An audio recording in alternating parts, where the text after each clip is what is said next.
Hey, this is Jess here with Ska Talk with Skagazine. We are delivering to you parts 3 and 4 of the This Is Not Croydon Fest interviews that we did on site a month ago now at This Is Not Croydon Fest. We were going to put this in parts 3 and 4, but at this point, we're ready to be done with it and move on with more interviews. We are doing one tonight with Flying Raccoon Suit, so we figured we would just bang this out and get it done. How is everyone? I'm good. Good. I You haven't wanna, seen either one of you in a you didn't while. tell them who we were though. How Until you are do. you guys, Eric and Punk Rock Ryan? Thank you. We're all up there. We're My good. co-host. He's I almost Eric. I'm forgot their Punk Rock name. Ryan, obviously. They're both wearing baseball caps, but you can't. Oh wait, you can see that because this is a video interview. So yeah, we haven't talked in a while, any of us, or seen each other's faces because we've been on a break for like a month, just sharing the content we got from This Is Not Croydon Fest, and we're Yep. gonna jump back into it and then do the same thing all over again with camp in a couple weeks. Nice. So I heard that one of us is not going to be there for camp. yeah. That's me. I'm the one of us. I'm gonna be there. I have a pavilion. One of these We have a days. pavilion. We do have a pavilion. We're on the We have map this year. Magazine Lounge. Did you see the map? I saw the map. Of course. I even Oh, circled it and passed it on to other people. Like, oh, it but you says know what? Magazine Lounge. So not to sidetrack because I don't we have a lot of time, but I think that it works out so great when we get a spot. Like when we were at Broken Goblet, Mm-hmm. having us in that green room and giving us the opportunity to have a spot to get interest in the interviews. And we ended up getting a lot more people to come through. Not a lot more, but other people came through and talked to us because we were right there with Oh them. yeah, like you walked up to Vic. He was like eating his dinner, Vic Ruggiero from the Slackers, and he just was like, "Yeah, I'll talk to you." And you're like, "You can bring your dinner with you." And he was like, "Okay." And he sat there and he ate his dinner and he talked to us. And the person he was talking to at that time, Boofish from Brunt of It, came over and were like, join in. And they just like basically had a conversation with us recording. Yeah, they just talked. It was probably one of my favorite moments, but they just Uh-huh. talked amongst each other and we got to sit in on that. So, And then we found out after the fact that that was the first night that they had ever met and yep. talked. Like maybe they've been in each other's presence at shows before, but that was the first time they were having a conversation and they did it with us and it was cool. So take a listen to it. Enjoy. Hey everybody, this is Eric with Gazine, and I am here with Who am I with Vic. today? Vic. Vic with a V. Vic with the V. Hey, you're in a band, aren't you? Usually in the Slackers, In the Slackers? but tonight with Stubborn All Stars. All right. And, do you want to talk with us? Okay, I'm Boofish. What's up? The Brunt of It. Yeah, We have seen him. Yes. with a new record out soon. Yes. Out now? Look at that, Yeah, there you go. magic. Imagine that. Awesome. So you're pointing at Tom. You're good. All right. We were just informed to swear and talk about anything. So give us your, so we've I talked. know a lot of swears. We've talked a few times. Mhm. So the world loves to just shut the fuck up and listen to your stories. So tell us some tour stories. Tour stories. I know that's like tell me a joke. Right? I know. You gotta. I'm on the spot. Well, first of all, let's just say, what are we doing here? Stubborn All Stars very rarely get back together. So how did you end up there? So Jeff Django says, "Hey, feel like you might want to do a Stubborn All Stars kid?" And I was like, "Well, who else is doing it?" Because that's usually the thing. It's like, of course, I'm always gonna want to say yes to everything, and especially if it's like a gig like this where it's like a bunch of bands. But I was like, "Who's doing it?" You know. And it turns out Eddie, the drummer, who's a real good buddy of mine, Eddie and Sheldon, the bass player. So it's like the old school touring rhythm section. Reunion. And for me, that's like, okay, so I get to play with Eddie and Sheldon. Like, if that was a thing to like really make me say yeah.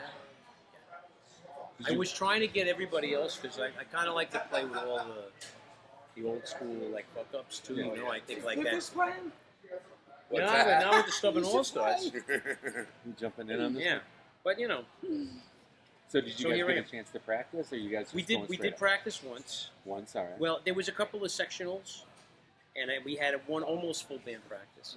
And then Kristen Forbes playing guitar from Lady Hatchet. Lady Hatchet. Yep. all that other crazy shit that she's going to do. And she's great. You know, she played with the Slackers for a while. Yeah. So I've always lobbied for her to be in the Slackers. I've always been like, come on, let Kristen be in the Slackers. And you know, but the band is, you know, number six guys. I know one song you'd have to change the lyrics for.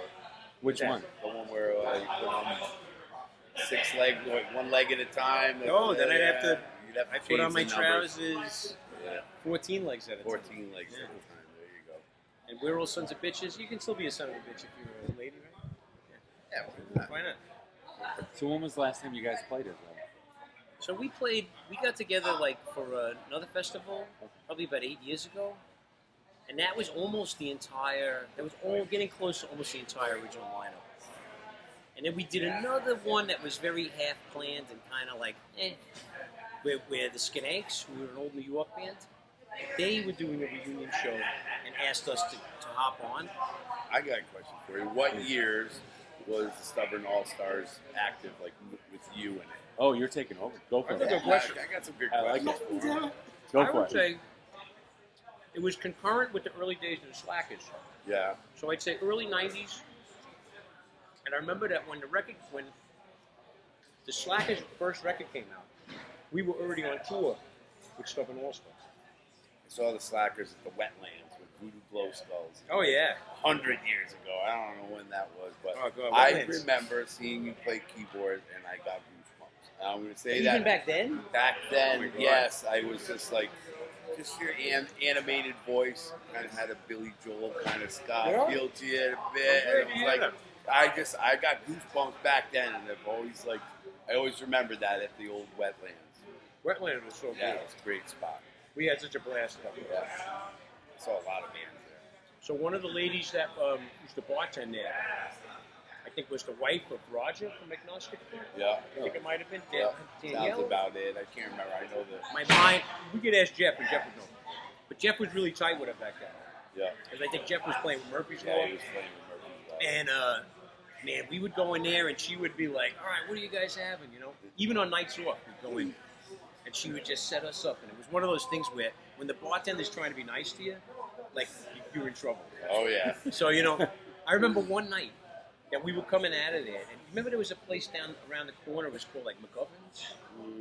I was a Rhode Island kid, so I came down for shows, and it Okay. would be like, I probably wouldn't do too much wandering around there, but yeah. So around the corner, if I remember properly, a couple blocks up, there was a place called McGovern's. And God, me and Django, right? We had gotten so drunk that ultimately we were taking stops to sleep on people's cars. Yeah. Because I was like, I can't go any further. And I would just like lay on somebody's hood. And I'd like fall asleep. And then Jeff would like, hey, wake up. Come on, we got to go meet the rest of the Wetlands crew. Because after they would finish, they'd go to this McGovern show. We got to go meet the rest of them. And he'd like, okay. And then I'm walking. And then Jeff's like, nah, fuck it. I got to lay down now. And I was like, oh yeah, I guess I should probably try to stay awake. Because otherwise we're both going to be asleep. And it was like that Wetlands times was just wild. I mean, it was like, and then it was like everybody from Wetlands would walk this walk. Like you'd run into people on the street. The sun was coming up. It was a gorgeous time. A lot of memories of coming out of clubs with the sun coming up. You The know? Rock Hotel in New York. I don't know when that ended, but it was like Yeah. yeah. That was like James 89, Street, whatever, 88. something like that. Saw a lot of punk rock shows there. Coming out of there when the sun was coming up. Like the old Ritz or when it moved uptown? No, it was the Rock Hotel when I went there, like Yeah. on James Street. Oh, So I was yeah. the West Side Highway over there. So over there, That was back in '85 or something. in that neighborhood with the cobblestone streets. Yeah. I don't know if you ever wandered onto the old, I think it was either 14th Street or Little West 12th Street. But it was where they had all the meat hooks and all the meat coolers. Yeah. If you went there in the early hours of the morning, the trucks would show up with the butchers. Yeah. And they would start butchering meat on the streets, out of trucks. Yeah, as you're getting out of the nightclub. Yeah, as you're getting out of the nightclub, and all the hookers were still there. Yeah. There would be guys with chainsaws and lab coats and blood running through the cobblestones on the Yeah. street as the sun was coming up. And it was like, what? It kind of Demented. added to the whole mystique of New York at that point. That was like Rudy Giuliani kind of. It was right on the edge. Yeah. Well, actually, it was before because he kind of cleaned up all that shit. Yeah, I think It's like I never lived in New York, but I came down from Rhode Island and I Yeah. went to all the punk rock shows, and CBGBs, and all that stuff. Yeah. But it was like I saw it when I first went there. It was like burnt out buildings everywhere. Absolutely. Just like the West Side Highway was just freak show. that part of the West Side Highway was great too, because the West Village kind of emptied out into the West Side Highway. Yeah. And there were these famous trucks, again, these empty trucks, where all the gay guys would go hook up. Yeah. And there was a park behind it too, where it was in the bushes. Yeah. So you everywhere you'd go was like, first you'd be like, oh yeah, there's guys with lab coats and chainsaws and blood in the streets. And then it's like, oh yeah, and then there's all these like transvestite hookers and whatever. And then you'd be like, I'm just gonna go chill out by the river and like clear my head. And it would be like, oh my god, everybody's fucking in the bushes, And it's like, Every road trip, like when we'd go down there, and it was like going home, we would always drive up the West Side Highway. Mhm. We'd always make a couple turns around like this for the freak show, basically. oh my god. It was nothing like it back then. It was There's like, it's never- different. I mean, it's like, there was all the freaking zombie drug addicts and all that, but it's not like it didn't feel dangerous back then in some ways. It just Yeah, kind I- of and I seemed like agree. controlled, and everything was like in its own little bubble at some level, Yeah, I never felt an imminent threat. Of, Never. Like No. personal, like, oh, this is gonna be my end. Yeah. I spent a lot of time in the Lower East Side around CB's and St. Mark's. Yeah. St. Mark's was a whole different story over there. Maybe in a couple of shows, I might have thought this might be no my doubt. end. Yeah. But never with the randos on the street. And never like in the subway, people would talk about the subway being really like feeling dangerous. Yeah. Never felt that danger. Yeah. Even, people were weird, people were crazy. Not too much in the subway too much, but Yeah. Well, you had been coming down since the yeah, mid-80s. I'm 57, so I used to go to punk rock shows, and basically around 1984 is the first time I came down to New York City from Rhode Island, and then up until mid to late 80s, did a lot of shows that would come down for a bit. So, see the Bad Brains, see fucking Murphy's Law. What a great scene. Oh, fuck, it was unbelievable. But it was like, I miss those kind of, like, it's like, New York got so gentrified and cleaned up most of it, and it's just like, what it was like back then, there was nothing like it, It's just like, you go remember down the the first West time- Side Highway, the West Side Highway, the Cross Bronx Expressway, and Yes. it was like, all the high-rises were plywood in every window, cars burnt out on the side of the road, like, literally, like, if you left a car on the side of the road, you're coming back to it being skull and be like, nothing left. Basically. Also, that was in South Bronx, so Yeah, South Bronx was rough. yeah. But, it's crazy. The cops wouldn't go up to the South Bronx because they weren't welcome. Tow trucks, forget it. They would literally throw bricks off the roof. Yeah. Tow trucks. Yeah. And tow truck drivers were like, hey, we didn't take any pledge to uphold law or anything. Yeah. We're just drivers. Yeah. No way. We're not coming up here. Done. You're And driving. I've always learned that this is the way you want to deter people. You stand on a rooftop and throw bricks at them. Yeah. It's a very easy way to deter tow trucks. Yeah. Yeah. You got those big, like, sheer walls on the side of that Cross Bronx Expressway. Oh, It yeah. seemed like they had the attack plan of how, like, something would break down or whatever. They would be down there and skin and bones that car real quick.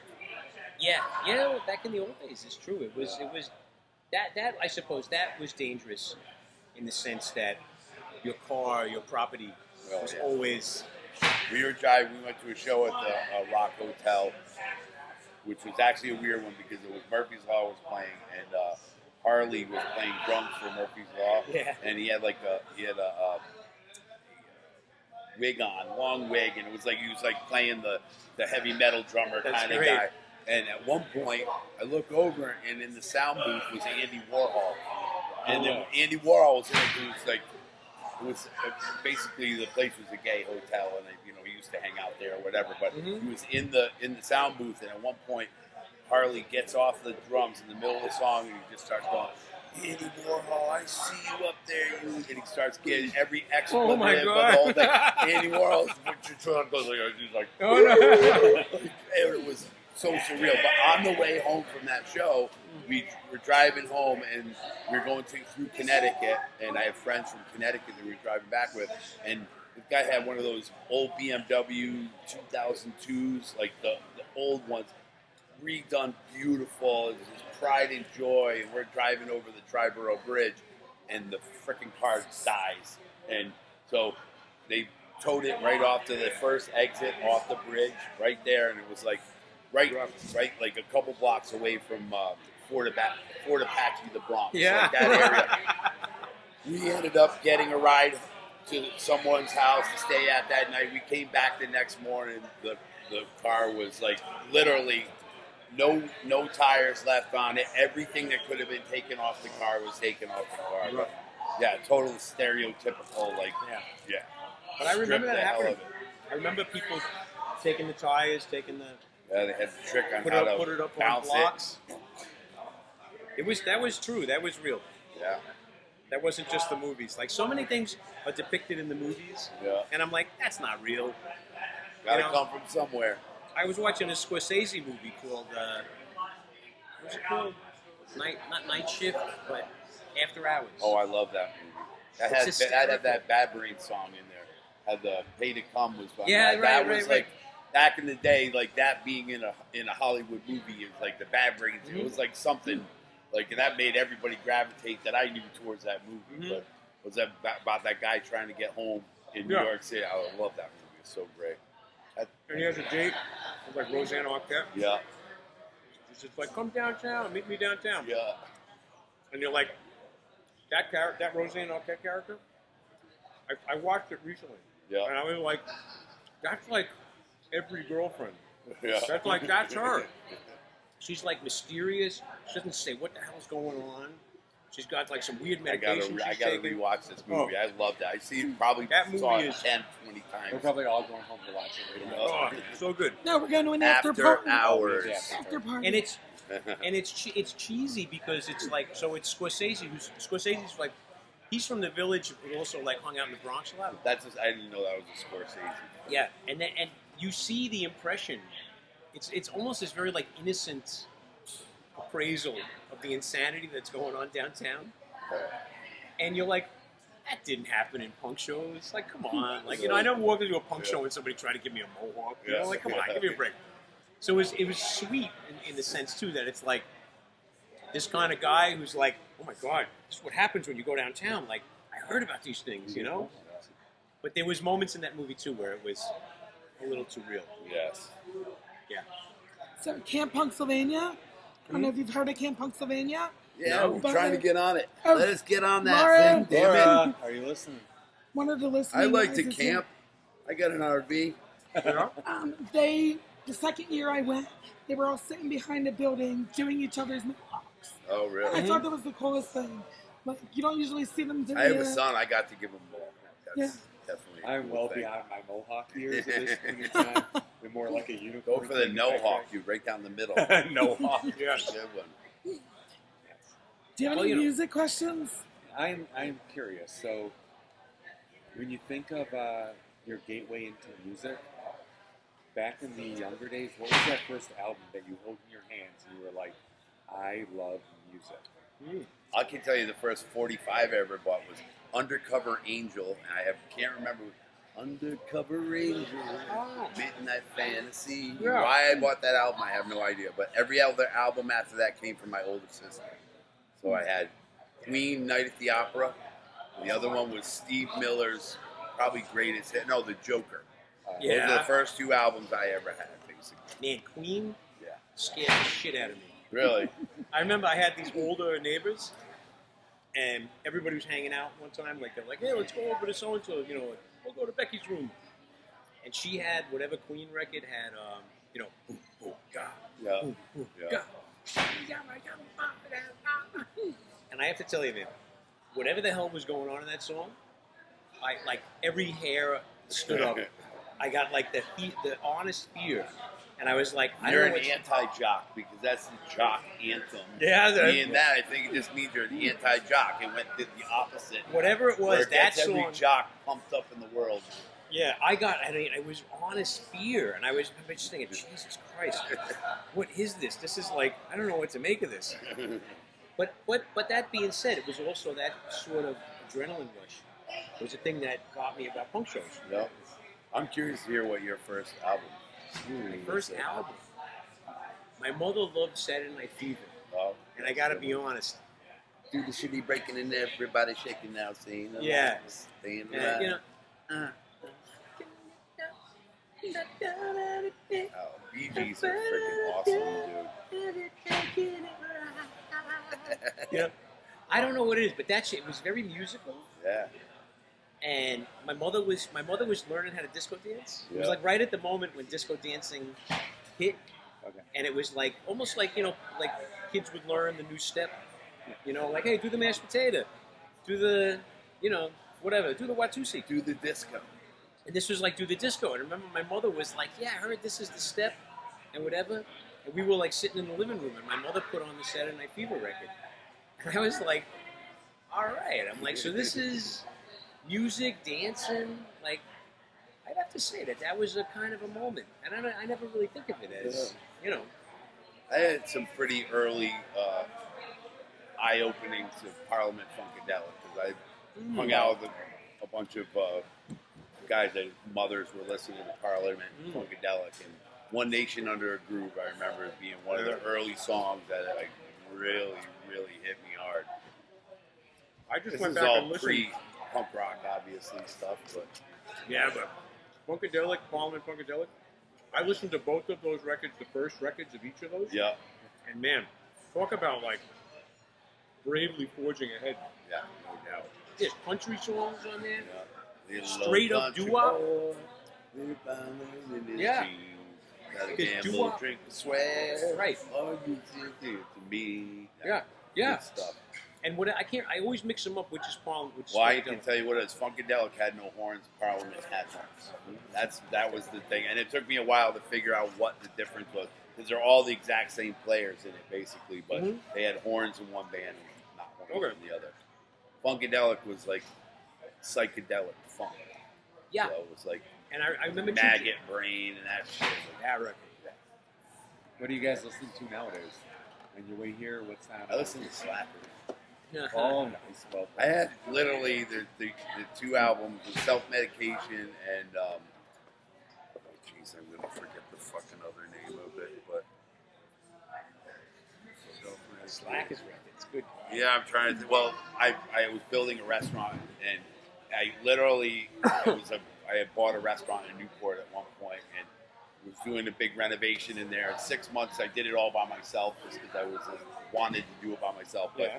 There was 2 Slacker records, Self-Medication and Thank you for listening to well, Self-Medication. Self-Medication was supposed to be a rap song, was it not? Originally, didn't you say? That's true, actually. Yep. Yes.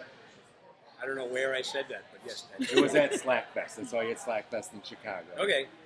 But that was Yeah. my like 2. I would listen to the album back to back. These 2 albums, Self-Medication and what's the one right before it or right after it? It was Peculiar?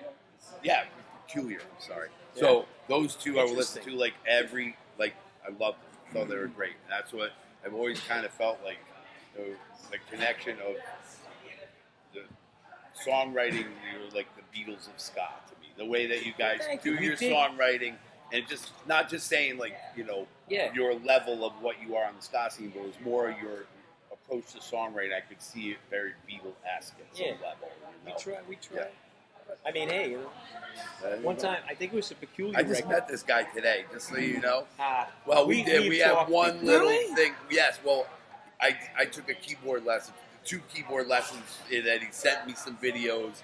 Maybe during COVID. It was During around that. COVID? Yeah. And it was like I was just trying to learn some bubbling stuff, and he sent it to me. But that's the. Yeah, the Slackers were trying to stay afloat, so Fair enough. Dave, What are you both doing here? What am I doing here? My band played at like 3:30 and we fucking killed it. This Who's your place band? is awesome. Brunt of It. We had the best time. The whole crowd was soaking it up and loving it. So it was amazing. And this guy's headlining tonight. I guess. Yeah. I saw a couple of bandmates walk by, and I was like, oh, I gotta make sure that I'm doing Oh good. yeah, I don't even know what time Sometimes it I is. see people walk by, and they're like, hey, and I'm like, They're like, oh, you I'm know supposed to you're- be on stage. We're playing right now. But I don't think we have to be on stage till like 10. So you got a little bit of time. No, So during- we're that's right, missing during- Big D though. Is that what's going on? Yeah, I think Big Go D's see right. Big D. Yes. Unless you want to add something. Oh, well, during COVID, Nice to really meet well, you it is face really to nice to face, meet you in man. person. We're Yeah. playing at the Slack Fest in Chicago in November. Yeah, apparently. cool. Yes. So we'll get Ooh, to see that each might other be- again. You guys, the other connection, you guys played at my ex's bar in Newport, and I had the boat. You Oh, guys Newport. Oh, Remember yeah. you stayed on the boat? I remember that. Yes, yep. And Dave came and stayed on the boat with his wife. Oh. Maybe a year later, 6 months later, I he remember, came and up I and always stayed there. wanted to come back to that place. Yeah. I think that was me and my ex-wife. It was great. It was like girl. they don't have COVID killed music there. They had to either pick food or music, and That it was was a like, fun place. yeah, very Yeah. good. It's a great spot. Any That's place around boats is good. Yeah, Yeah. it was Yeah. good. But yeah, I had a boat that I got to let people stay on. Fishbone stayed on it once. I had a bunch of different people that stayed on it. Yeah, It that was was always fun. like the perk of rather than getting hotel rooms, they'd be like, well, we're not going to get you hotel rooms, but Right. you can stay on this big old boat right on the water. And it's like right across from the gig. It was right there. Yeah. It was beautiful. Right Which is like, downtown. to me, sleeping right next to the gig is always the trick. Yeah, make it easy. You know? Yeah. That's very cool. I'm happy to know that that the bubble classes. Yes, I think you Yeah. should be doing that or putting it out there. But if you put it out there, then everybody has it for free. But it was Dave was it just pimping us interesting. out during COVID. Because the slackers were like, how are we going to stay alive? And so Dave made this post without asking us. He just I told know, us, dude. okay, I had you're all nothing to do teaching with it. I lessons. totally randomly because every time we see Slackers, I watch you play the whole time. I mean, I love the band, but it was like I just love your style of keyboards. And I reached out to you. I found your number through somebody else. Like it's a small Oh, so scene. really, it wasn't even through Dave. No, it wasn't through That's Dave at all. amazing. Like I got it through somebody else, and it was just like randomly. That's really cool. Yeah, Weird. yeah, And it was at that time, too. yeah. That's It's really just strange. easy enough now. He's freaking couple keystrokes. You can find whoever you want. That's very cool. Thanks for asking. Yeah. Because like I said, it really taught me something about myself. I didn't know how I played, so There you go. that's cool. And you made me think, too, that I should, you know how people put things online? Yeah. Like maybe I should do like a simple, like, Everybody, people would love it, Yeah. and but you know what? More so, people would get a lot from it because Yeah. you're the master at it. So. well, that's very cool. Well, there you go. Well, Yeah, hey, look there at you this. Then, All thanks right. for asking us to Hey, come sit thank down you so and much hang for out. doing It's that. cool. Appreciate looking forward to your set tonight. Yeah. Cool. Rock and See roll. you guys. This is our lives. Seriously, this is what we do now. I think We hang out so. with people and we have conversations with them. And they even came to the after party, like seeing Oh, them yeah. walking through the door afterwards. Like, I mean, you saw was just cool. a minute ago in the interview, I handed him the flyer and I said, "Are you going to come?" And he was like, "Oh, we'll stay." And he showed up. yeah, Yeah. It's so cool. it was very cool. Vic's a good guy. He's very nice, very down to earth. And if anybody comes across him and wants to say hello, I encourage them to do so. Just make sure you have a few minutes to hear some stories. Because he has them.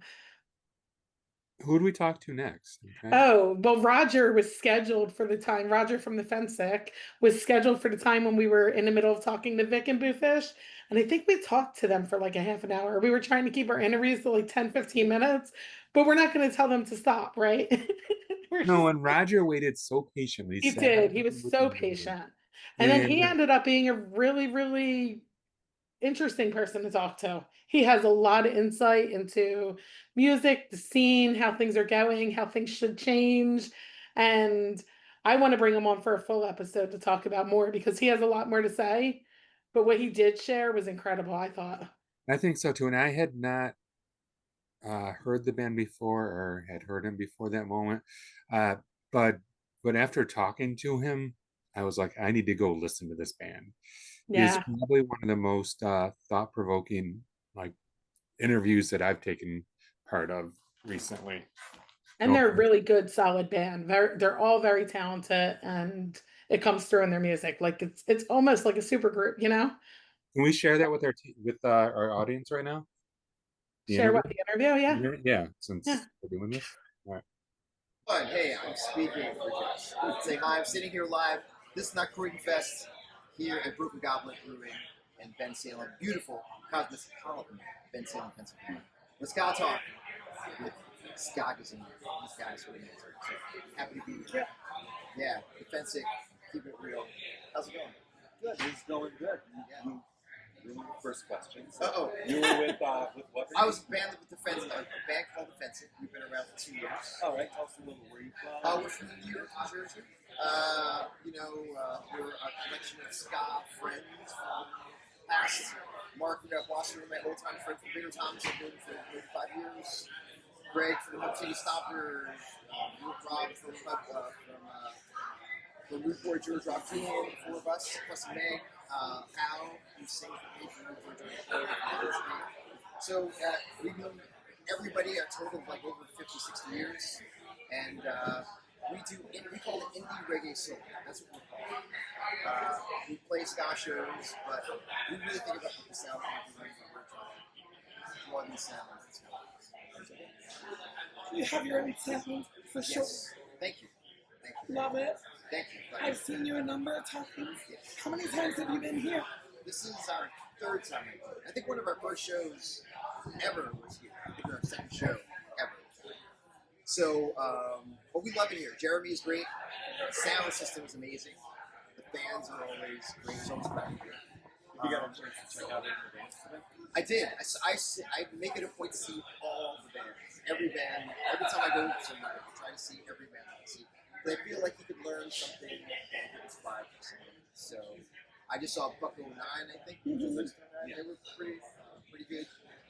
Warwick Hill, which I love. Tedford was one of my favorites. Planet Smashers were good. I mean, look, I can go on. Every band has been pretty solid. Tell us a little bit about yourself. Me, yeah. I grew up in I grew up in West Orange, New Jersey. I was born in Newark. Went to Rutgers. That's where I met Mark, Rutgers University, and that's when we started Bigger Thomas, and did that for a while. Then I couldn't, music doesn't pay the bills, so I worked in advertising for a bit, and then I moved to New York City, worked in the fashion industry for about 15 years, got married. Had 2 kids, ran out of money, moved back to West Orange, and I've been there for about the past 20 years. So I used to have my own business. I used a brewery for a bit. In Orange. I used to have shows there. We did for George. And now I just work part-time at a brewery company and focus on music, which is, it's a blessing. I love it. So randomly, now that you brought up your beer. Yeah. Tell us about some of your beers. Yeah. Maybe it's still microbrew. So it's unfortunately my business is going. Brew's going out of business, sadly, because I haven't been a part of it in a few years. Not a big deal. I mean, crash and burn, whatever. I give it a shot. But probably the most favorite beer that Mark wrote a book called Ska Boom, and we did a Ska Boom stout. We did a beer release and a book release at the brewery. That was probably my favorite moment for this. All my beer friends and all my ska friends, That is awesome. So can we still get this Ska Boom? No, it's limited edition, but Mark still has the cans in his basement. I don't know if they're good to drink, but they should be. So tell us about your band. What do you guys got going on? Yeah, so we have a residency at the Shrine. So we play every 3rd Friday at New York City from 8 to 10. Yeah, so the next one is going to be May 14th or 16th. May 16th, I think. Whatever the 3rd Friday is, don't quote me, look it up on your calendars. But that's been huge. And we're going to do a little out-of-town stint next week. We're going to go to Connecticut and to Maryland. I should have all this written down. Scottish Dave's Pub we're playing, and Honeybees, places we're playing. So we're doing that, but the residency has been our favorite thing because we're there every month at the same time. It's a Friday night in New York City. It's 2 sets, 2 45 minutes. And so for us, we get a chance to really write music and really develop our repertoire and develop a crowd. So we're really excited about it. We have a new single that's going to drop probably next month, maybe in June. Called Kisses to You. We just had one drop called The Only God from Harlem that we played tonight. Doing really well on Spotify, all platforms, please get it. We wrote that a month ago, 2 months ago, and recorded that a month ago.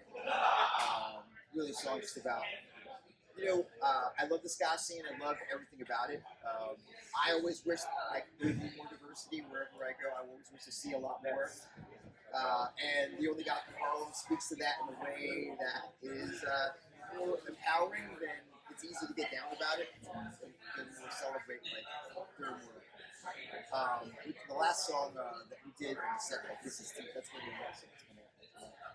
And when we wrote that was it's like a rock reggae type song. And now when we write, we're not controlling those songs.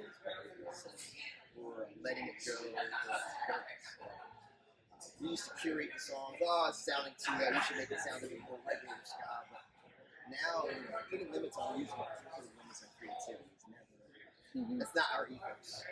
When we get into the studio, we write our music, because we meet like once a week. We rehearse about 3-4 hours. We just say, no fear. Just whatever comes to your mind. If it sounds good, let's run with it. You could decide if it's good or not. Yeah. Look. So do you guys, as far as your songs go, play either song sing live? You guys improvise? You know what? Yes, it's a new concept for us. Okay. We just the songwriting was a new concept because we had the 4 of us, Mark, Greg, Rob, and I write our own music, and we share the song credits equally. We split it 4 ways. No matter who does, I come up with the lyrics, some of the songs, doesn't matter. It gets split 4 ways. It's just equitable, and it makes people be committed to what's best for the song as opposed to what's your song or my song, right? So when we get together and write, it's really about I don't know. What was your question? I just lost my train of thought. So as you hit your song, Oh yeah, do we improvise? Yeah. Our drummer Greg, who's an excellent musician, he always his theory is always to never play the song the same way twice. To do something different, to add a little nuance to the song, because every time you play it for every audience, it is a unique take, right? So yes, there's something to be said about consistency, and generally the songs sound consistent. But we like to experiment every once in a while, because if I hear him do something, which Greg does a lot, that's kind of ooh, I get inspired to, when I get a line, to go, ooh, you know what, next time I sing my bit, I'm going to do a little this. And then the backup singers are like, oh. And then they're like, oh, well, next time you sing something, you know what I mean? And then it's like, then it's like, it's a vibe, right? So that's what you want to create live. You want to give each audience a unique experience that they could say. When I saw them that night, that was amazing. When I saw them another night, it was even more amazing because they did this other stuff. At least that's the goal. Yeah, that is Cool. Yeah. Remember the one time you let all the kids up on the stage with Yes. you at the Union Firehouse? Yes. My kid was one of them. Yes. That was fun. Yeah. Kids, because I taught for so long, kids don't get a chance to see live music very often. And for me, one of the main reasons I got into ska was the Toasters came to my Rutgers back in '88, and I got there, and I never heard of the Toasters before. My friend Kenny, who passed away, he actually was in the band. He knew them. I'm rocking away, and Bucket is on stage. He looks down at me, and he moves his head come up on stage, and I jump up. He's the second person to Reggae do Bob. that today. From Second person. Reggae Bob is showing us unmentionable parts of this window here. It's Yeah. not nice. Nipples. Anyway, this is what it's like to be like on the other side. I know, of the right? street, like, everyone feels like they can just do Yeah, right. it. Tell them about Nipple Man. I feel like throwing my own feces at this window. I did it. But when we brought the kids up on stage, kids don't get a chance to see a lot of music. I talked for a while. For me, bringing kids into the music, having it. So anyway, Bucket invited me up on the stage, and during this set, and I was up on the stage for And that was an song experience. in college. That experience stayed with me because I went from being passive to being part of the action and maybe getting a view of what he was looking at, and it was awesome. And I didn't know I was going to join the band 2 years later, but that memory just stuck with me. So for me, bringing kids up on the stage, who knows? I don't know if I'm going to band for them, but I'm sure some of them are going to remember, like, man, I remember, because there's something about being up on stage, having humans play in unison, very loudly, in rhythm, in time. It's very powerful. And to be up there, and to be on top of that, to be in front of that, I want kids to experience it. What is your message? That's, I mean, as of right now, it's a very, wow, that's a loaded question. That's a very loaded question. Yeah, what do you got? We got time. Honestly, we have a song out there called "Do It Scared." Great song. The chorus is, "It's okay to be afraid, as long as you know you still do it anyway. It's all right. It's all right to feel the fright. Don't let it keep you from. Don't let it keep you from the things you're doing right." So, I think there is a fear in what's doing. I think there is fear to do what's doing the right thing. I think people know the right thing to do. People know that they should take care of their neighbors. People know that they should feed the poor. People know they should protect the innocent. People know they should educate children. People know this instinctually, right? But they're made to fear these thoughts because other people are putting out whatever other agenda. But you have to do the right thing regardless of what, like, I'm going to still be myself and put out the right message. Not because, like, I'm not trying to go to jail. I'm not trying to get looked up, but I'm not going to compromise my conscience so other people can feel comfortable. So my message to the kids is, like, don't be afraid to do what you want. People know what the right thing to do. I'm not going to sit here and debate people, oh, what do you mean philosophically? Look, we all know that children are vulnerable population. They should be protected. They should be exploited. And they should be educated. That's a basic thing. For that to be a challenge, I find that intense and crazy. Kids have to do what's right.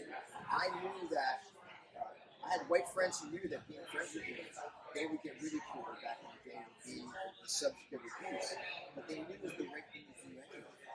And they did it. I knew that when people threw fucking abuse at people threw racist abuse at me as a kid, you could fight and suffer the consequences, or you could figure out a way to rise above it and show people that you're better than whatever you're saying by your actions. And for me, that's really what it's all about. There's a way that's, when I say right way, it's right for you, right? Not some universal way. Like, whatever your code of ethic is, everybody has a code of ethics, even thieves, right? Whatever you see that's wrong, just sort it out. I like to say, make sure your block is set. Like, wherever's in my orbit, I try to make sure my orbit is good. Anybody else outside the orbit, I can't control. I can't control government, the internet, people who book shit. I can't control the internet, but I can't control the music, right? I can control the people I have in the band. So let me just control the hell out of that. The end. So, yeah, I refuse to be bullied. I hate being bullied by people. I hate being bullied by concepts. If I feel bullies are insecure, people are trying to force you into something. There's an insecurity, so I'm not afraid of bullies. And when I sense a bully, it makes me want to stand up even more. That's why I'm more convinced. Like, when I get up on stage, it's not, I understand this. This is not performance. This is an expression of ideology. That's how I view music. It's a weapon. No one can, I'm not going to fight you with my hands. I'm not going to fight you with fake internet, Facebook warrior slurs. No. I'm going to write the song, put it in the music, and I'm going to present it in a dramatic way so you understand what the fuck I'm saying. I made it I felt like I got a lot off my chest today. I'll just say that. I got a lot off my chest. I love this community, but a lot of times I feel like I'm not really part of this community. And that set and these songs they are. It's a protest. It's basically a protest, inward protest. I think people outside are a little bubble, enjoy the music, but the people inside, I'm hoping they caught the drift. I'm hoping they caught the drift if they were paying attention. He's gonna show us his nipples. Oh no, he's doing something. There's people who want to get naked when you get famous. Yeah. Anyway, but yeah, as you can see, like I'm really packed. Like, look, this is not like I've had a lot of friends. You know, I'm above 50 years old now, and but a lot of friends recently passed away who were in their 50s, my age. Life is not a guarantee, and I feel like music, art, people out here are assuming that they'll play another show, or there'll be another gig, or there'll be another whatever. There's no guarantees about it. I feel like I want to hear more urgency in the music today.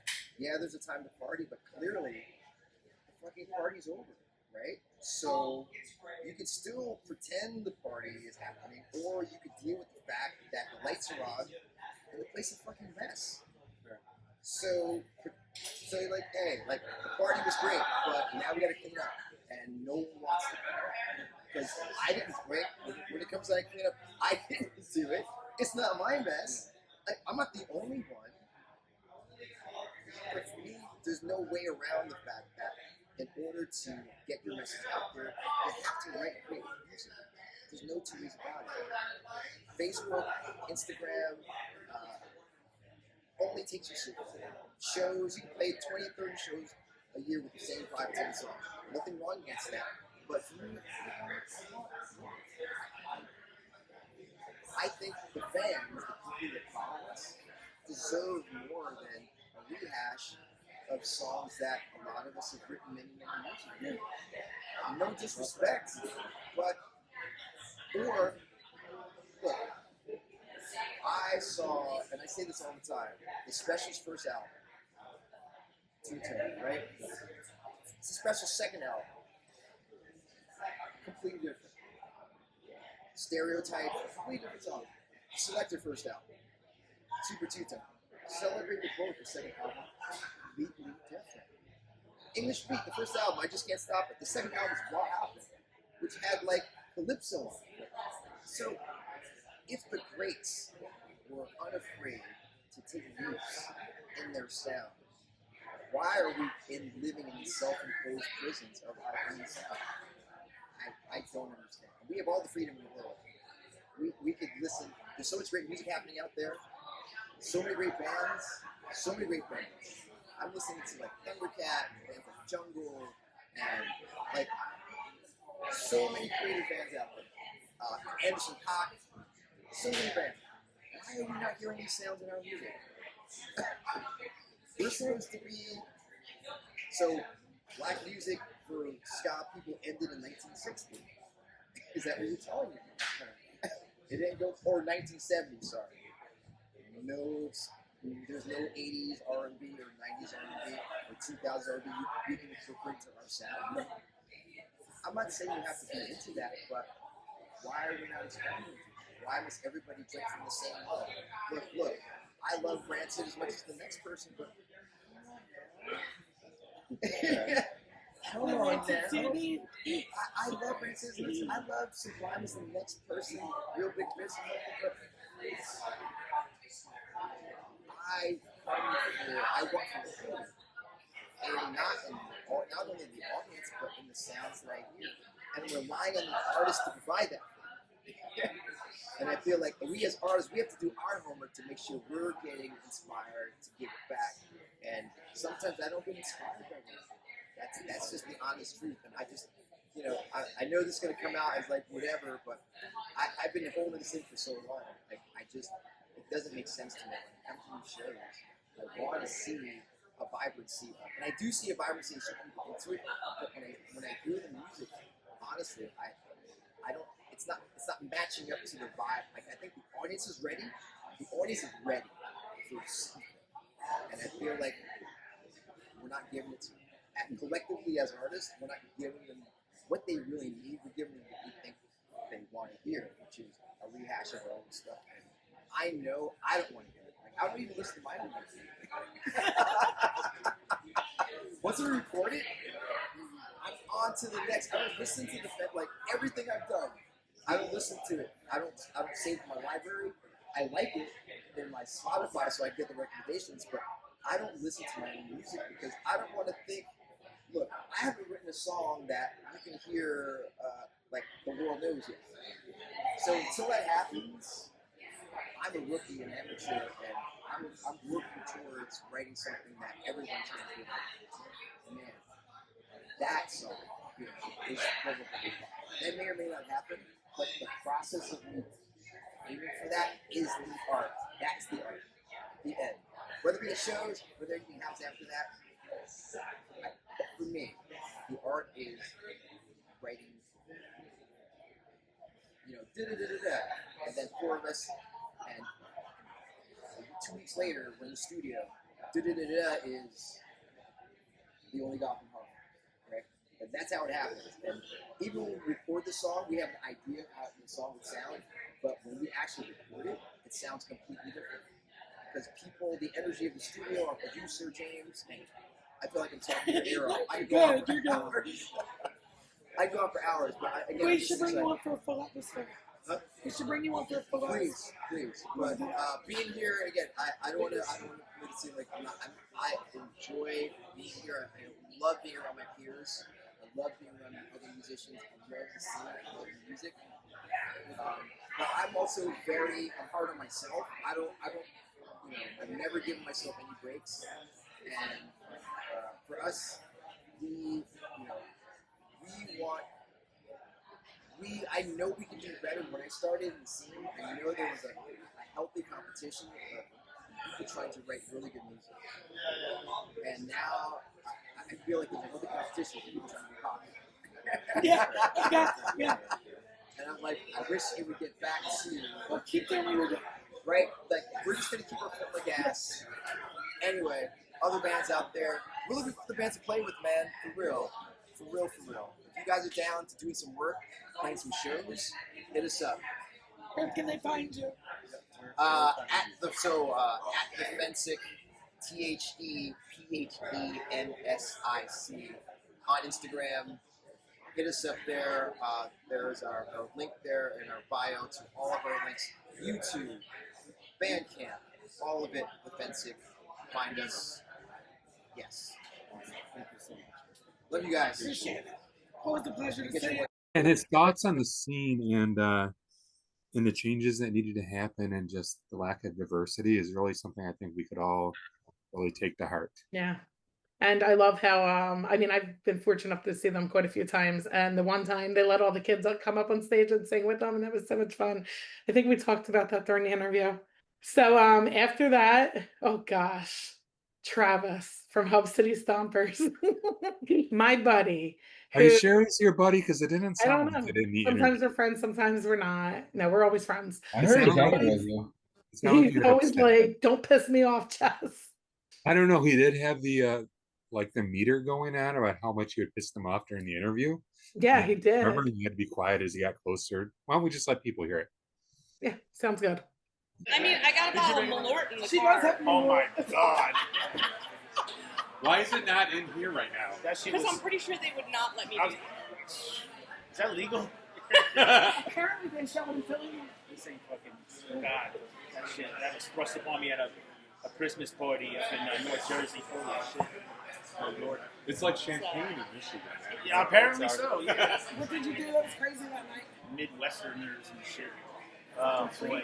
Well, I'm about to go back. We're about to go back out there, so maybe we'll hit the Malort. We're doing a Rust Belt next weekend. Yeah, he wanted to talk about that. He'll be there.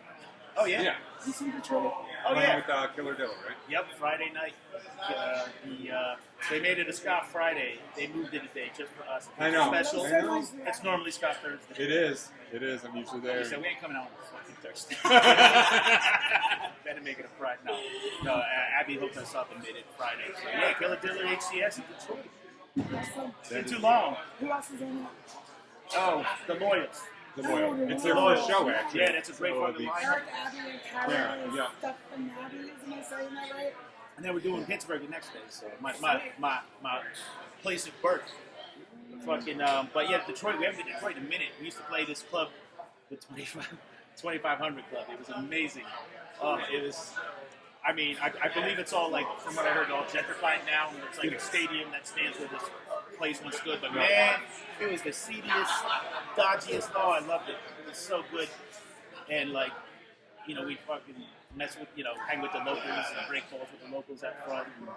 And the shows there were always awesome. And God, it was some of our drunkest shows, and that says a lot. But yeah, 2500 Club was great. But I believe it's like It is. It's not very. oh, it's so good. What other shows you got coming up? You're going in with the Bad Ups. Yeah, we're doing a little southern dip with the Bad Ups in June. Our labor mates. We're hitting a Pie Shop in DC, local 506 in Chapel Hill, North Kakalaka. Chapel Hill Boo Crew represent. And then we're doing Banditos in Richmond, the burrito spot. I'm not even going to play, I'm just going to eat, I guess. Janice wanted to talk to you about a show you did recently. Oh, yeah, we caught you at the Daniel Watkins Memorial Show. Yes. Well, we caught a band that was a lot like you guys. That wasn't us. It wasn't you. That wasn't us. It was her chubby sister. Corny name. I think they're trying to, like, get into your territory. You might want to fight them. But, HCS, that's what they're calling themselves. It's got to be a problem. You want me to take your own? We're a fucking cover band. What do you expect? I mean, they do a lot of good covers, though. It was surprising and wonderful, but it wasn't you. Well, And clearly it was not. not in a basement. It was not in the basement. I was like, does the VFW have a basement that I don't know about? Yeah. It actually does. That's just. Why are we going to That's see where all the VFW secrets at. exactly? Yeah, HCS rolled up. And was like, oh, is it outside? Oh, okay. So, I mean, such a good family. They experienced some loss a couple years ago. Yeah, they're amazing people. So. This was the first time we made it out to the show because it's usually the same weekend as this.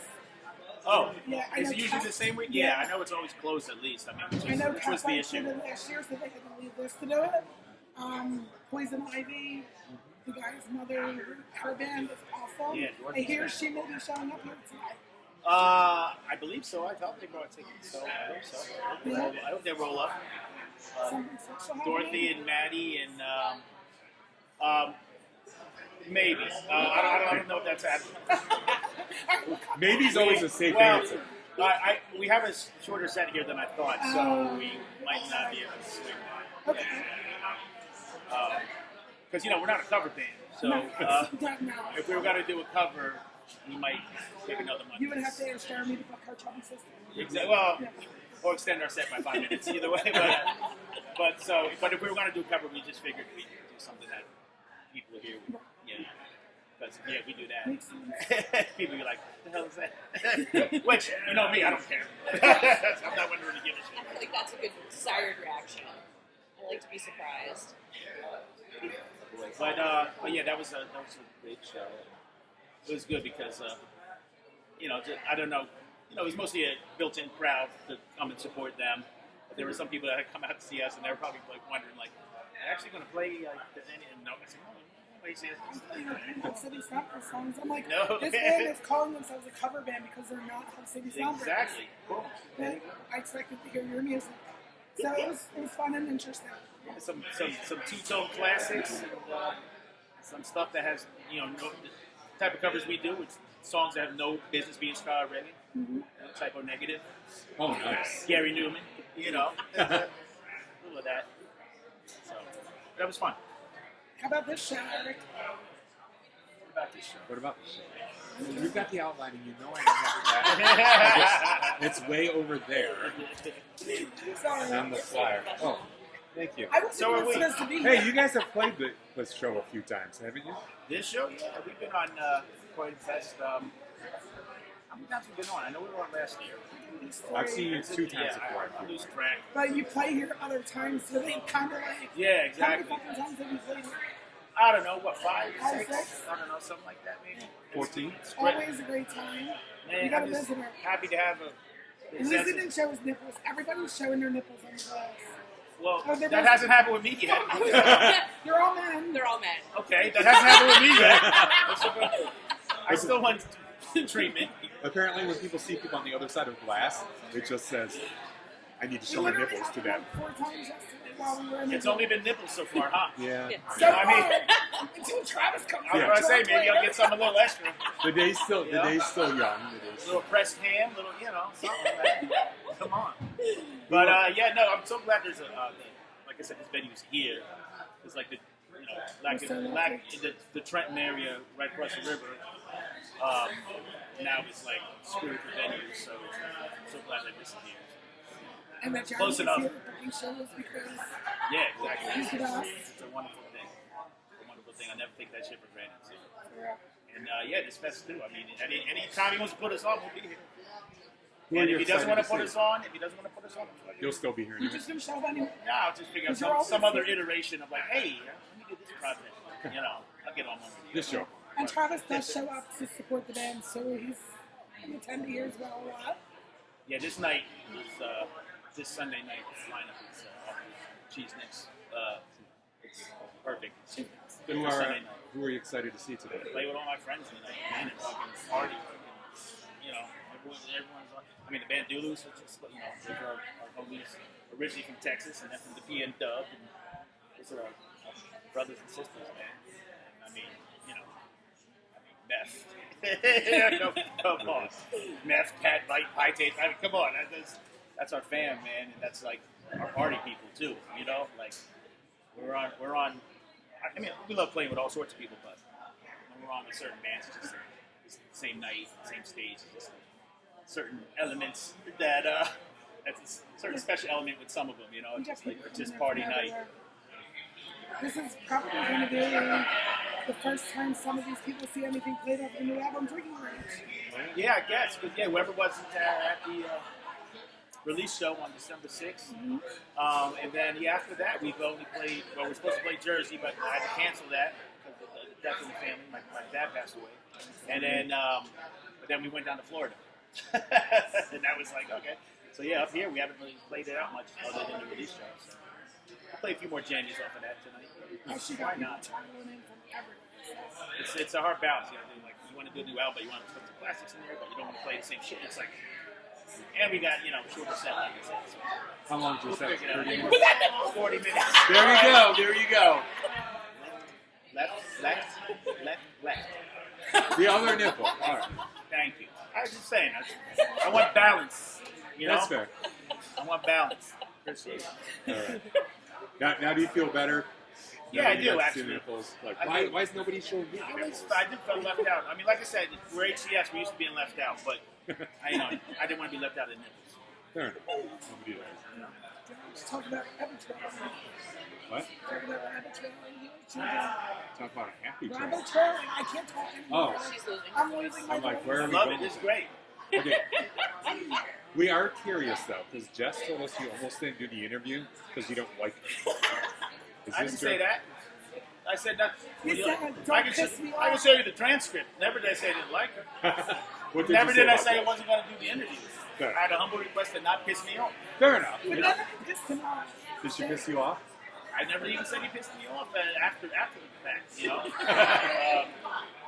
You're getting there now. You're getting close now. Right? So now it's happening. It'd make for good So far, TV. so good, but I don't know. We're straddling the line now. Going up now. We might have to get some more nipples in the window to bring this back down again. Maybe. For you. Yeah. So no, it definitely reduces the tension. The nipples or the piss? Oh, my bad. Yes. Malort? No, it tastes like gasoline. Well, I've never tasted it, so I really can't touch it.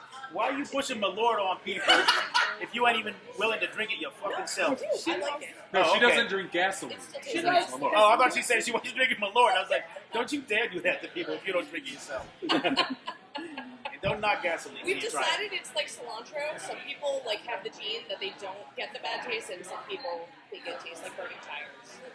Really? People have a gene that like That that likes shit? Malort. Wow. We made it up. It seems really The good. 90-second gene. Amazing. At Camp Pennsylvania last year, they mixed it with Oh. More Malort? no, they mixed it Rumplemans. with Rumplemans, and they called it Listerine.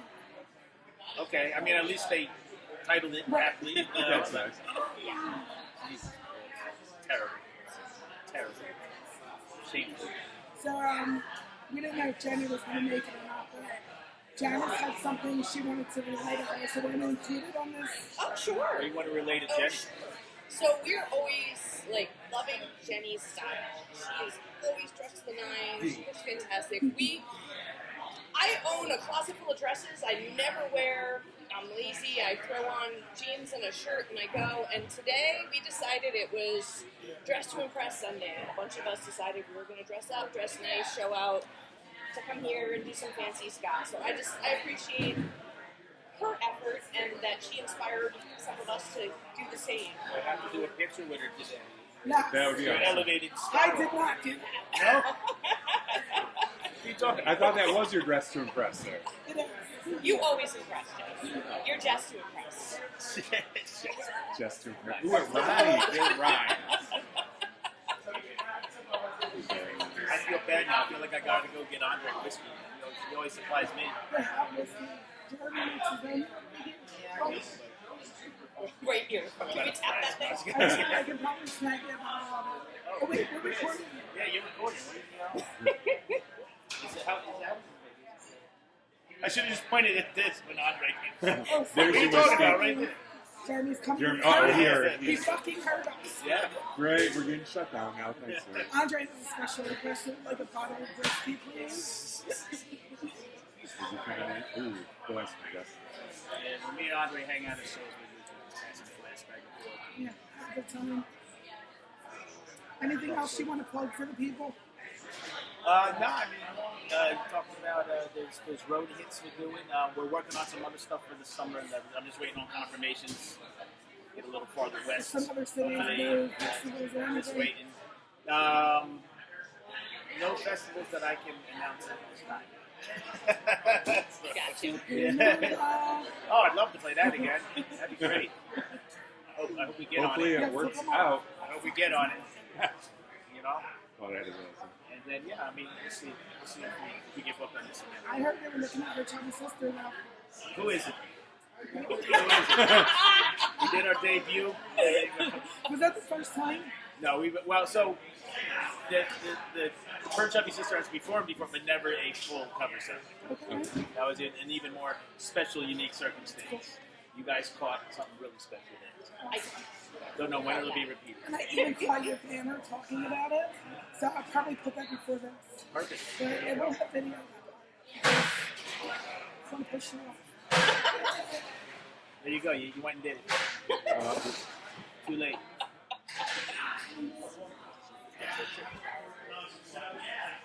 It's your turn. What you guys gonna ask me some sort of racial question? Is that, I wants to don't do know it? what's happening. You know? No, you ask him. You ask him. Is he black? I don't. Is he Puerto Rican? Go on. Who's gonna Really, it was just the closing, but I think we'll go with that. Excuse me, sir. But I'm not asking that because I already done pissed you off.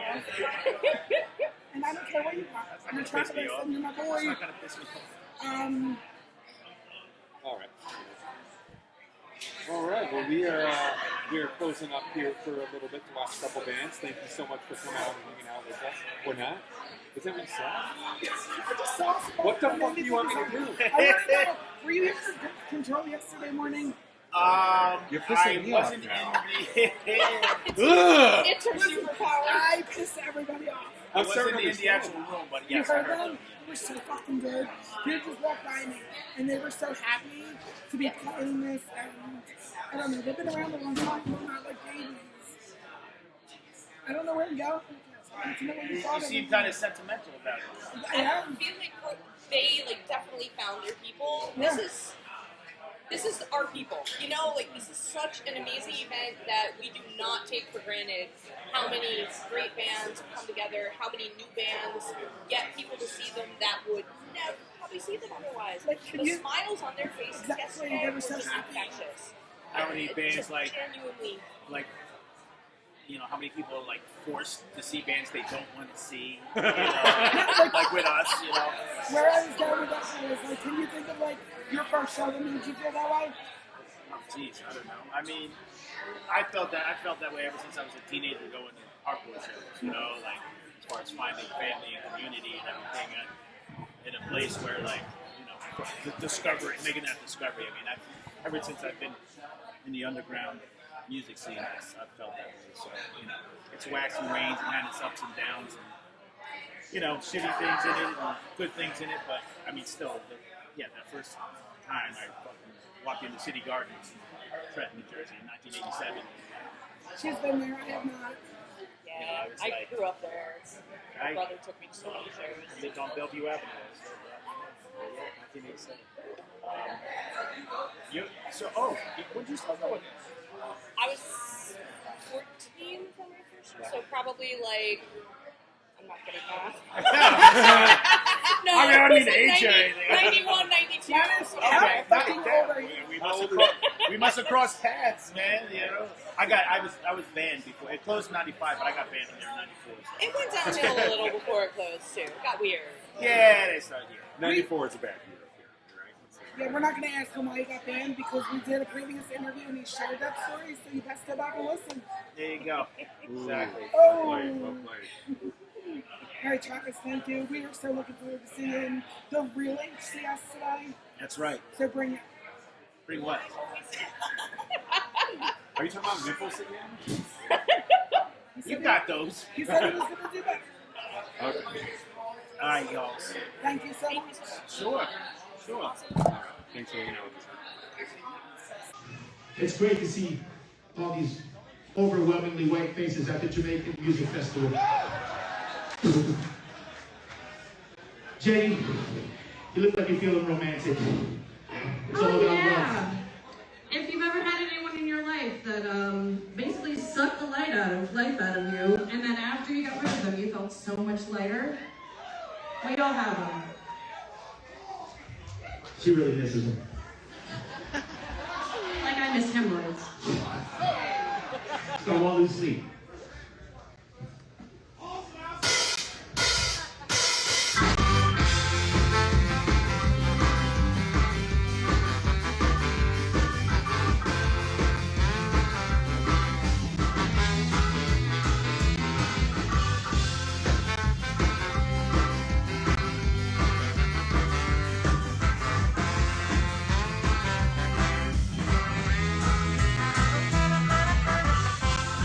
I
They So might have heard it, but what they did not see was me getting to show them my nipples. yes, that was great because we were telling Travis at that time that everybody was coming by showing their nipples. And he's like, well, I want to see nipples. And he's looking and no one's doing it. And here comes Ryan. Right on cue. Right on cue. And You we're like, didn't know it. Ryan, Your like, time lift your you like shirt up.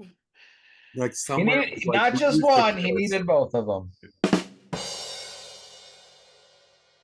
And then Kill Lincoln was playing This Is Not Croydon Fest, which is, I think, not the first time they played the festival, but the first time they played Broken Goblet.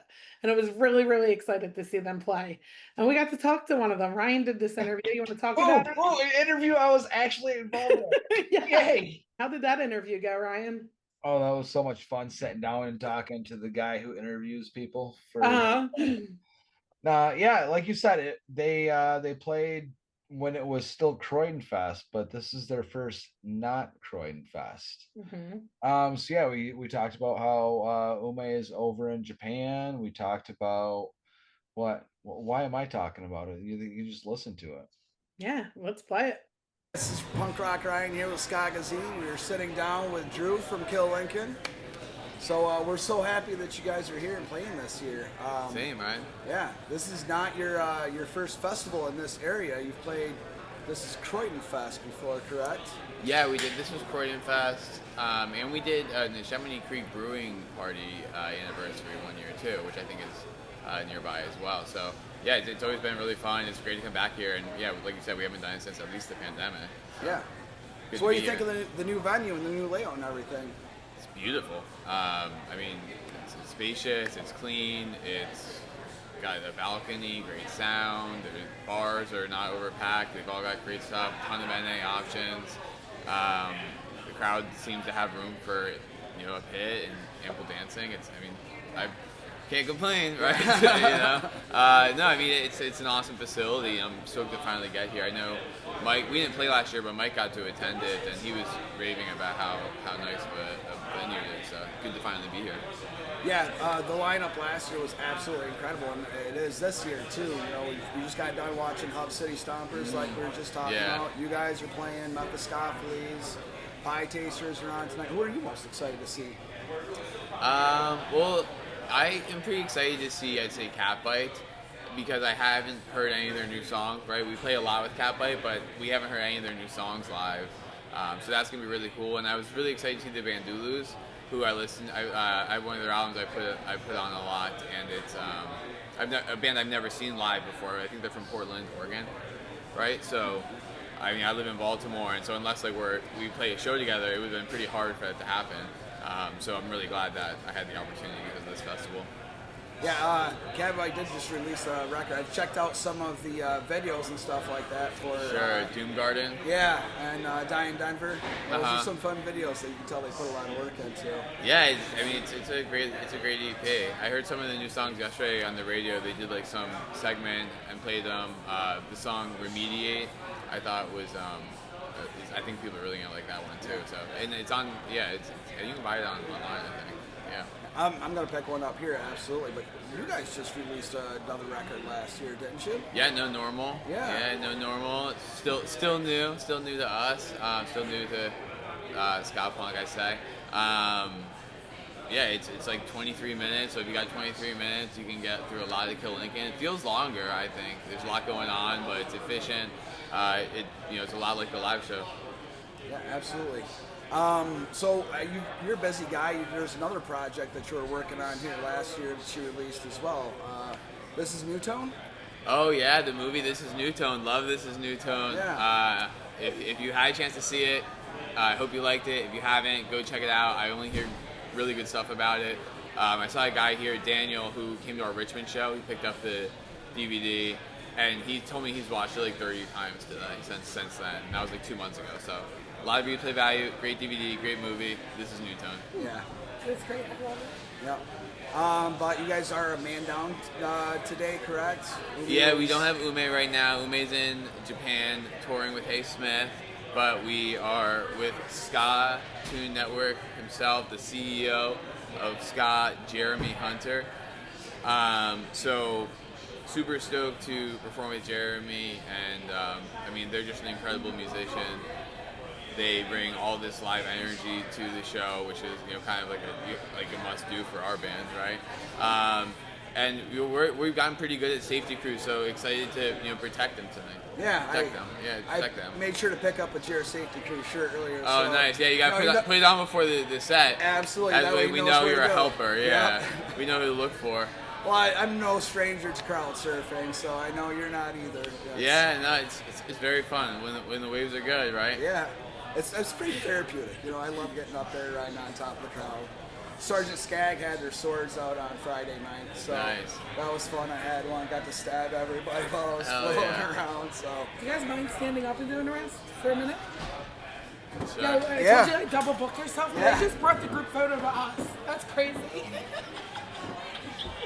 Oh, okay. Maybe they're not ready yet. No? We can stand up when they are. I don't know. All right. That was really cool of them. Absolutely. Cool. I don't think they're quite ready. All right. Once This is a very nice surprise. All right, well. That's the ska community for you. Yeah. We can just keep talking if you want. This is so much. Yeah, it's strange, but it's so like heartwarming They're and trying to talk to me through the glass, and I'm like, Well, yeah, no, I mean that's That Scott for is you. really cool. New creative, new solutions. think outside the box. Exactly. Yeah. Think outside the box. Scott community can certainly And do Drew's going to be in that. our group picture now. Oh yeah. That's absolutely wild.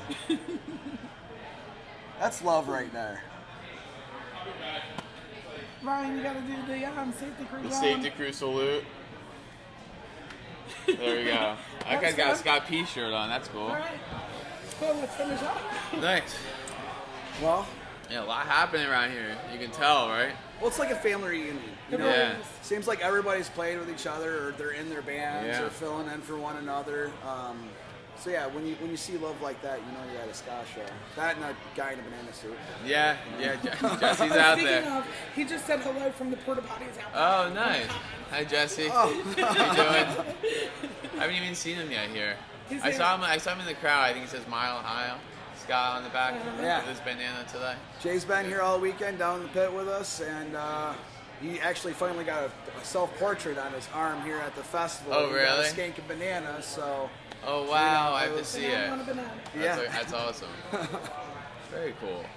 So what do you got in the works? What's coming up for Kill Lincoln?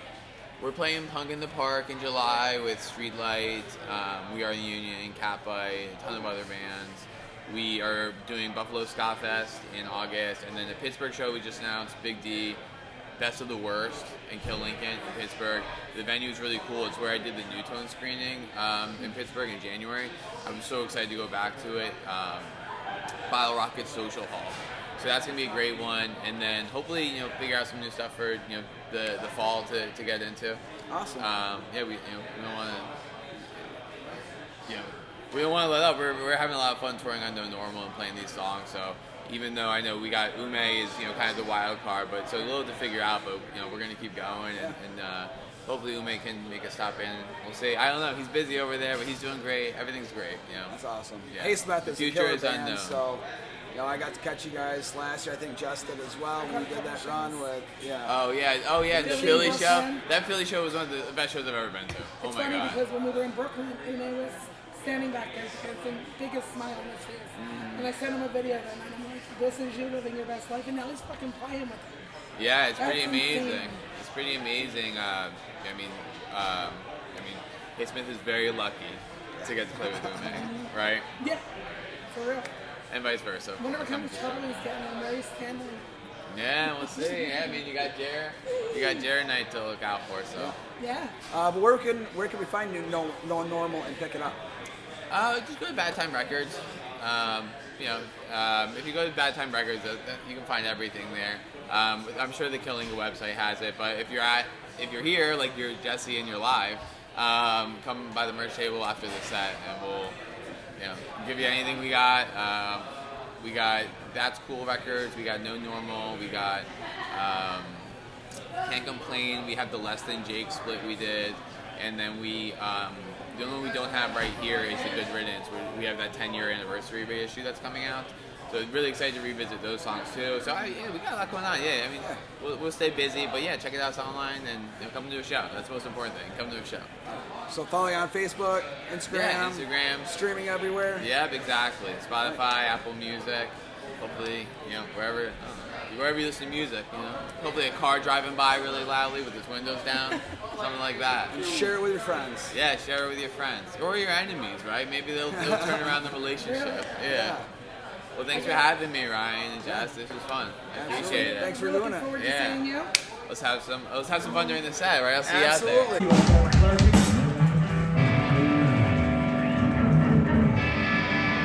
All right,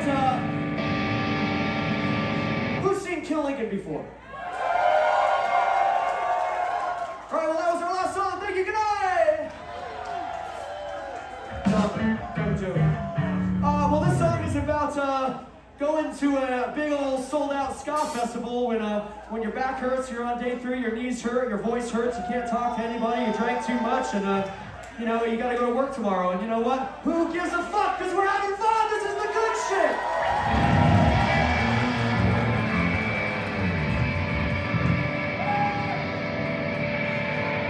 This song's called "I'm Getting Too Old for This Shit."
know what my favorite part of that interview was? How I double booked myself, or ourselves, I should say. And we were supposed to be having a group picture taken in front of the stage.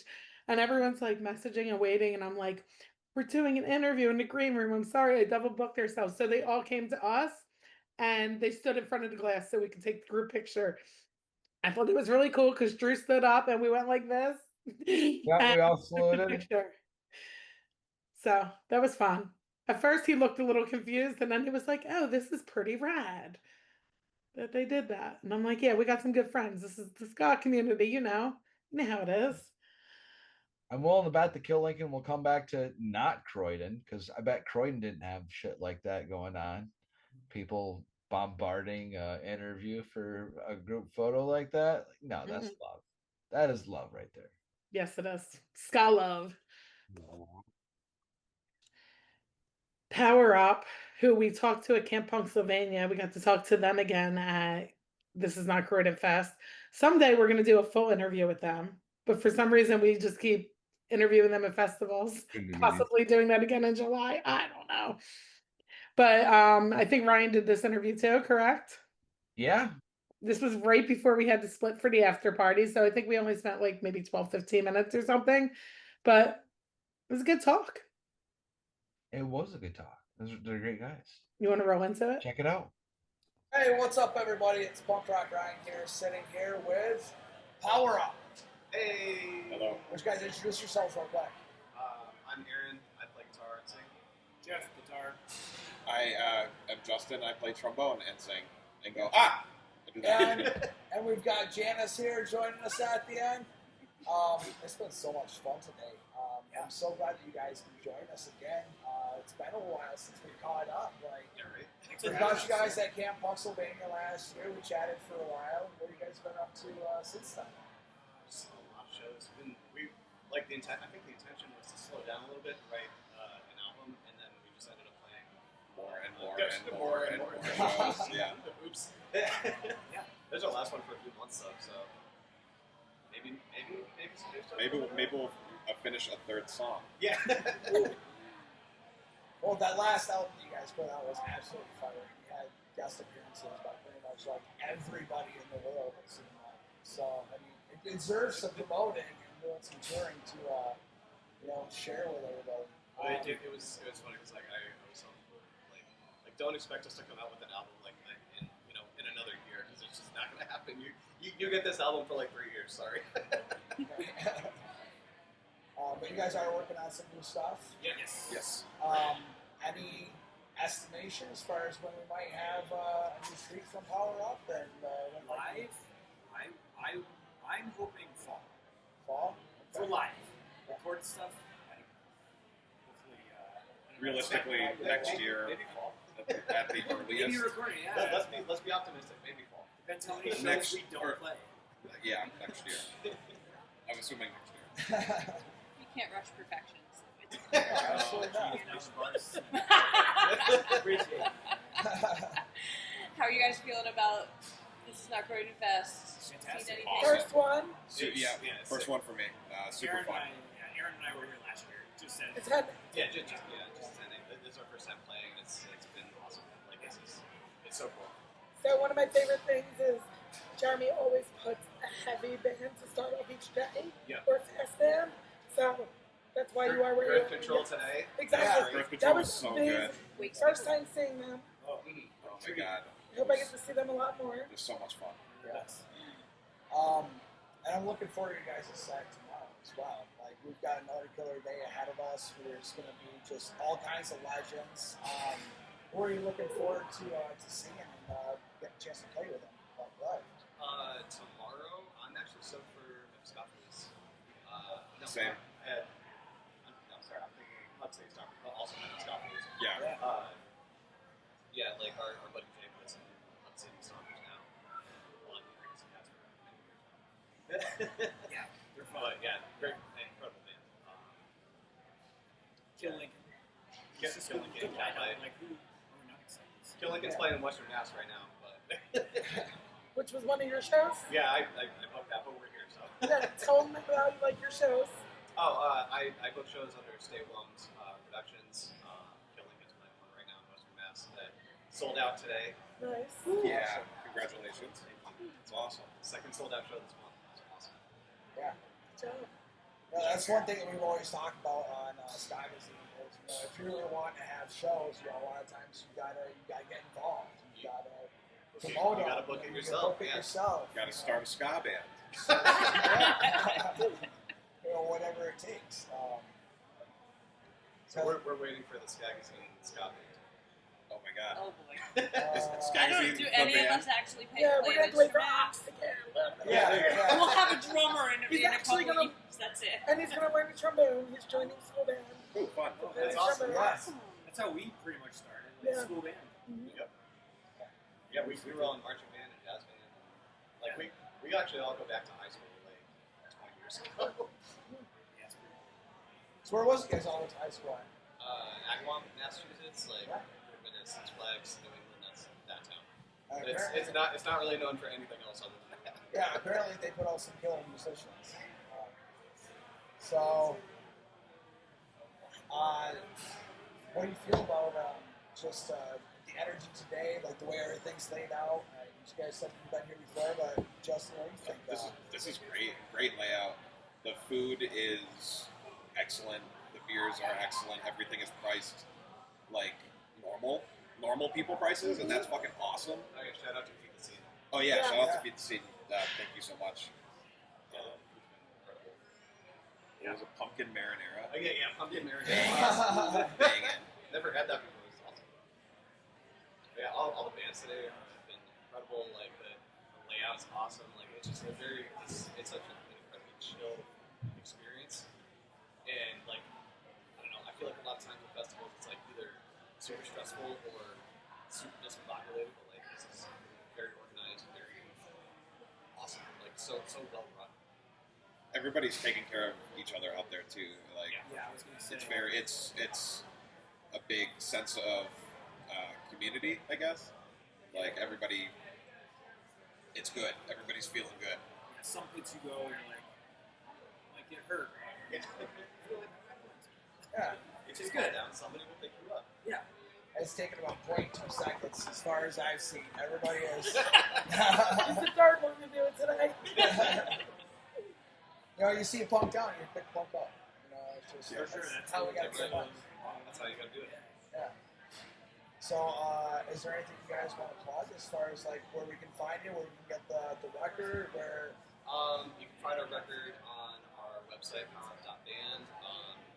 It came out through Scott Punk International, but I believe he's out of Scotland now. But yeah, I mean, any shows, you can come find us. We're playing Pioneer Valley Ska Fest at the end of July, which is going to be awesome. That's going to be I think we're coming. Yeah, you're coming? Oh, hell yeah, I mean, that's awesome. after seeing Garth Control, Yeah, It's Control, Scopository, Yes. Catch-22, Nick and the there's a lot of bands Adversaries. that I've never seen playing it. There's this whole thing called Scarmia, Scarmia yeah, of I want Darkness. to see them. And like, yeah, Scarmia of Darkness goes back to like when we were kids. I haven't seen them When we were going to like one of my first shows ever was Scarmia of Darkness, like before they broke up. And they're like one of those bands that like, without Scarmia, there is no power. Yeah, they they kind of definitely. like laid the foundation. Where we talk about it a lot, we're like, oh, you guys have this like harder sound, but that was the ska. That was like ska times. That's what ska was. It was like hardcore ska. That's Every ska band in Western Mass It's was just like hard and a fast, ska core. yelling at you, Yeah, and and like the Fighters Tsunamis, like right down 9. yeah, Scarmy, Gary, our bass player, and I used to play with them all the time. So I'm so happy they got back together. So shout out to Scarmy. Very excited. Yeah, we used to play in like sheds with them, basements. The Shed. Kids' like basements through the venue. I think you were at that one. Stacey's basement. Yeah, Stacey's basement in Ludlow, Mass. And we show up too, and you're like, "Oh, this is my bedroom. Help us move my bed." Every Like, single what? person got a parking ticket that day. Yeah. But yeah, who else on that? Best of the Worst, the Agonizers, Yeah, we're gonna see them. Ghost Tones, the Ghost Tones are so good. Ghost Tones are so good. Yeah, a bunch of awesome bands. What is the venue like? Have you been there? I've never been there. I've never been there. I've driven by it 1,000 times, and I never knew that it was a venue until Eric posted the. That sounds fun. It's super easy to get to. The tickets are so cheap. Yeah, the tickets are crazy cheap, and the venue looks good. It looks really, really professional. So like it's going to be fun to have a ska punk show there. Two stages back and forth, like it's going to be like full times. Yeah, shout out Eric. So cool. Is that what it's gonna be? Yeah.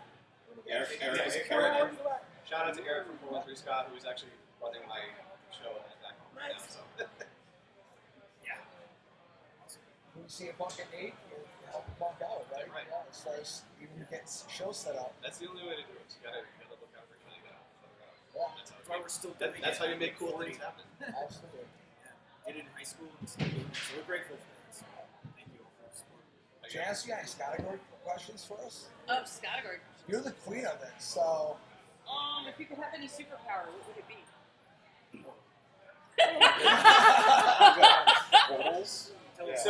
So I go back and forth constantly with this, and it's either portals or teleportation, and there are benefits and drawbacks to both. And like you look at like say Nightcrawler versus Blink, huge differences. Like, well, one of those, and I'm gonna just narrow it down to one. Is like definitely a logistical power. Magneto, you talk you want to like have that power to like just move traffic out of your way. Yeah, the scene in X-Men 3 where he just like parts the traffic like the Red Sea, like that. This is like constant. This is our Twitter talk where it's like if I had teleportation or portals, I wouldn't do it. I know that, but It'd be safer for everybody because you wouldn't be fleeing cars left and right. Right, exactly. You've had your turn signal on for 2 miles. I didn't do anything wrong. I'm going to flip your blanket. Oh yeah, that's your only power is just to use your turn signals. Yeah. You know, I asked that would be great. I asked my friend Tyler this one time, and he goes, "Oh, the power to skip the line whenever I want, without anybody getting mad." And I'm like, "Really?" Oh, we have a listener question. Oh, awesome. If you could only wear one shoe for the rest of your life, what would you put it on?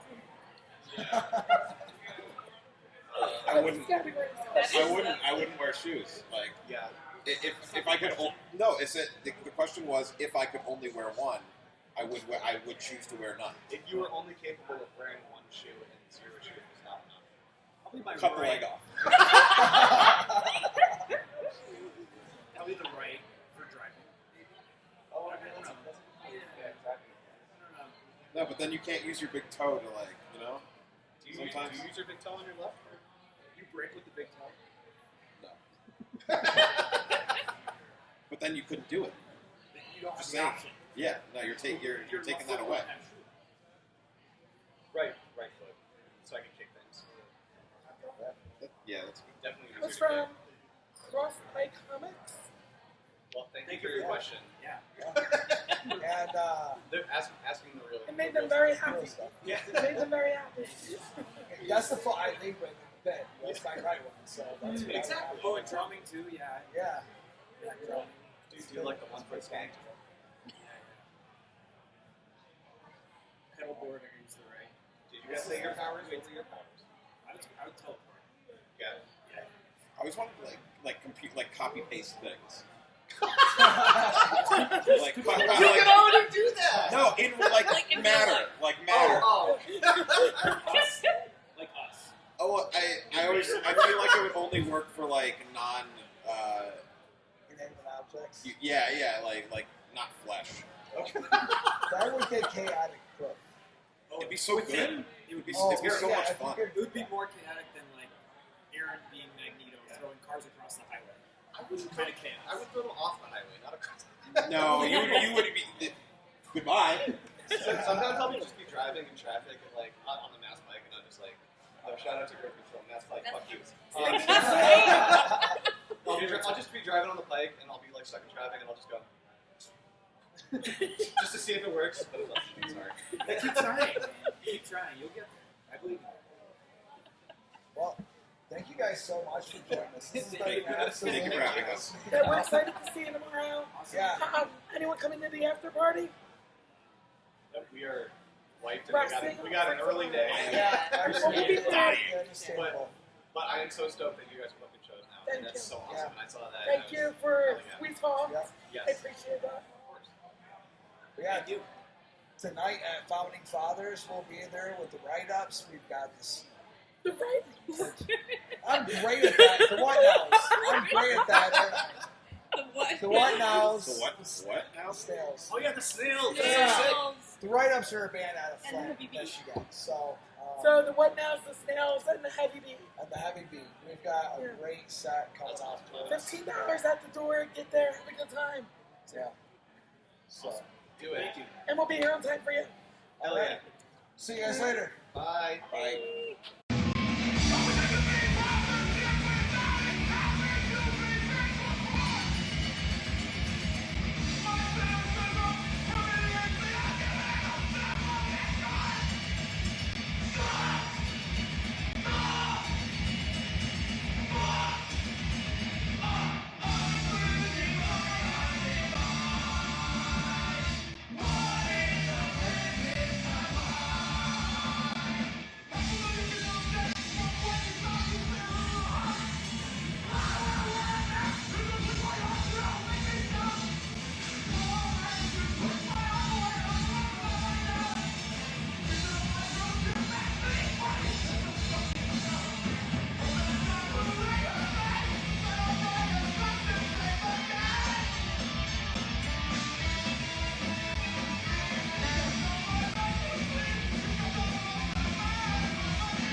So yeah, it's really cool how Aaron works to set up shows up there in the Northeast as well. You know, I think he's somebody we should be collaborating with being seen and setting some stuff up for some of these bands that we're talking with. He is actually one of the first person who I consulted with, and he gave me a lot of solid advice. Nice. I messaged him one day right before we started organizing the after parties, and I was like, Aaron, you got a few minutes for me to pick your brain? And he was like, absolutely, I'm here. And that's more ska love right there, because they look at each other and you as people to help out the bands, not as competition. Because there's a lot of other industries, you don't want anybody else doing the things. Right. So you've got your own market, and everybody's working together for the same team, same goal. Yeah, exactly. So who's next on that list that we got? There's crazy. We had so many interviews. We've got parts. I think our last one. Yeah, this is our last one from This Is Not Croydon Fest, and damn, we had a lot of them. I think there were 13 or 14. That's not bad for a weekend. We didn't even do them Friday night, so we were busy. Eric Molina, who was playing with Mephiskapheles. Dude, that was us. That was you two. And Sarah? Or did Sarah. She filmed it? Shoot, Sarah that was filmed us and Sarah. She filmed it. Okay. Hopefully Can we do that the again? audio came out pretty good. Let's check it out. I'm curious how that audio did come out. Here you go, right from the parking lot of This Is Not Croydon Fest. Yeah. Probably the quirks of doing it so much. With all the different bands you've been part of, or actually sat in with, I guess I should say, we'll probably ask you about some of your more, sets that you kind of remember the most, which sets were the biggest to you. In what time frame? Just in general? Eternity. Fucking eternity. Dude. I got a lot of stories. My favorite. Oh, do we? I sure am. So my favorite was Bad Brains, when you literally were like Bad Manners? Bad Manners. Thank you. Did you play for Bad Manners? God, I wish. But Bad Manners at Super. That would have been sick. You were literally like the hype man for the band. Yeah, that's what I was told to do. Like in the UK or out in England, they're tenor players. The leader of the horn section, he does a lot of leadership within the band itself. So I had to fill his shoes musically and be like, hey, you got to go hard. You gotta lead the band with your tenor. And also, Buster does some really cool things. Something I really learned from him is before every set, he cuddles up the band and he goes, all right, guys, let's have some fun, smile, remember, let's have a good time, and just hypes us the fuck up. And before every set I played with Buster and Bad Manners, I was going up the stairs dude, hell yeah. He just did such a good job to do that. And some bands don't do that, where everyone's super serious. All right, guys, let's do this. Don't fuck this up. Yeah, that, which is fair. That's fine. Everyone has their way of doing it. But Buster had that fuck that shit, let's party. Have you played with them before? We're gonna go out there. We're gonna play the best show of our lives. We're gonna leave it all on the table, type of deal. Yeah, it's all about the people, about having a good time. About he even would say, this isn't a show, it's an exercise class. That quote, awesome. Because he wants. That's why he's even old. He's still let's go, because that's the energy that they want. That's the two-tone, that rambunctious kind of energy. So it's been nice picking up a lot of these little pieces from a lot of people, and it's first time playing with them. That's because you did the tour. Thank you to Deals. The little tour, right? Deals from Out of Control Army has brought them to Latin America a bunch of times, so he works with them. He plays Barry in the section, and Buster wanted Mexicanos. He wanted Mexicans in the band, and they're like, "Let's call Eric. He's Mexican, but he's from the States." Is that how you end up in every band? They're just oh, Eric. Well, it's. You were one of the hardest working men in ska. I went to. At this point, it seems like it. Yeah, absolutely. I'm trying. I look up to other musicians in the scene who go really hard and they really make it an effort to do their part in the scene. I'm a fan first. Sometimes when I see a band, they're like, "Oh, you don't have a tenor player?" I'll go learn the song right now so you guys sound the way you guys want to sound. Where it's if not, I'll hang out. But one of the few times that I did. What's that song called? Hard Place to Be with Hub City Stompers. The first time I saw them was the first time I came out to New York, and I was like, Jenny, you don't play because obviously you're singing. There's a two-horn harmony in the real song, and me as a fan, I was like, well, I could either listen to it without the harmony or I could go do it myself. You're like, and they're like, sure. Yeah. And I started doing it because that's kind of where I come from, is just that I'm just like, I was going to music school and going to a bunch of hardcore shows and like all these crazy heavy shows. And it was this hardcore, like, usually playing like deathcore bands, played bass. It's all tatted up, had like one of those like 7-string bass, like that looked like an aircraft carrier. He's like, I'm going to go see a band. You would like them. You play horns. And I was like, who is it? I got nothing to do. Fuck it, I'll go with you. He's like, Streetlight Manifesto. I did not do my research. Oh, and I was see, in that there would be like, a hard one. It changed my life for sure, because I had been spending so much time learning saxophone, and I'd always liked heavy music. And when I saw a mosh pit like singing horn lines, I was like, I think I found something here. That is awesome. And that was like my gateway for sure. And it was one of those things where it's like, yeah, I'm a fan of this music, but I also could do this if I wanted to, and like that kind of like session trained player mentality, but also just a fan. And like that's what I like about a lot of the people who do a lot of session work. You know, we have Jer, we have Esteban, we have all these different cats who play in a bunch of different bands.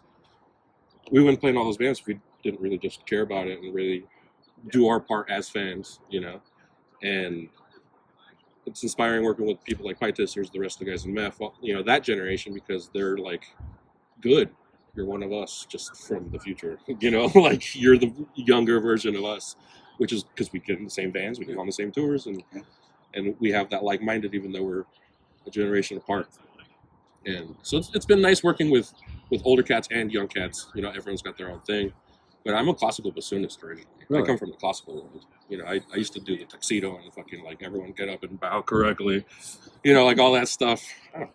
So how did you go from that to playing with Satan? Like, what was your segue into that? How did you go from one to the other? Like, for Mephiskapheles, I was playing in the Scotch Bonnets, and the Scotch Bonnets needed a sax player for some tours.